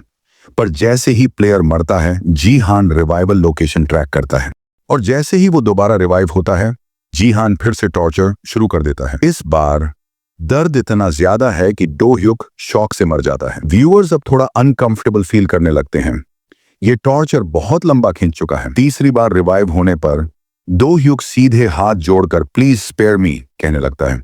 जीहान उसकी तरफ धीरे धीरे चलता है। अब ये टॉर्चर हद पार कर चुका है और सिया को बीच में आना पड़ता है। वो अपने अंकल को रोकती है। अगर उसने ये टॉर्चर जारी रखा तो उसके सारे सब्सक्राइबर्स भी उसे छोड़ सकते हैं। जीहन अब भी सेटिस्फाइड नहीं है, लेकिन सी आह की वजह से वो खुद को रोक लेता है। अभी शांति का दौर है और इतना टॉर्चर किसी के लिए सबक बनने के लिए काफी है, लेकिन उसे ये भी जानना है कि ये बेवकूफी करने के लिए डोह्युक को भेजा किसने। डोह्युक बिना टाइम वेस्ट किए बताता है उसे स्पॉन्सर करने वाला था sword king family in 98 same family, जिसने उसे बार बार मनी ऑफर करके ट्रैप में डाला। जीहन को पता है सोर्ड किंग फैमिली केपेबल है ऐसा करने की, लेकिन 50,000 जीपी की बेटिंग अकेला कोई नहीं कर सकता। ये कोई इंडिविजुअल नहीं, पूरी की पूरी ऑर्गेनाइजेशन है। अब जब उसे जवाब मिल गया, वो मेज का कॉलर पकड़कर कहता है शुक्र कर सिया ने रोक लिया, नहीं तो। और फिर जीहान उसे स्काई में फेंक देता है सीधा डेथ की तरफ, और उस गिरते हुए मेज की आखिरी चीख होती है थैंक यू सिया। किम डोह्युक अब फाइनल बार मर चुका है, परमानेंटली गेम से एलिमिनेट हो चुका है। इस लेजेंडरी ट्रोल स्लेइंग के लिए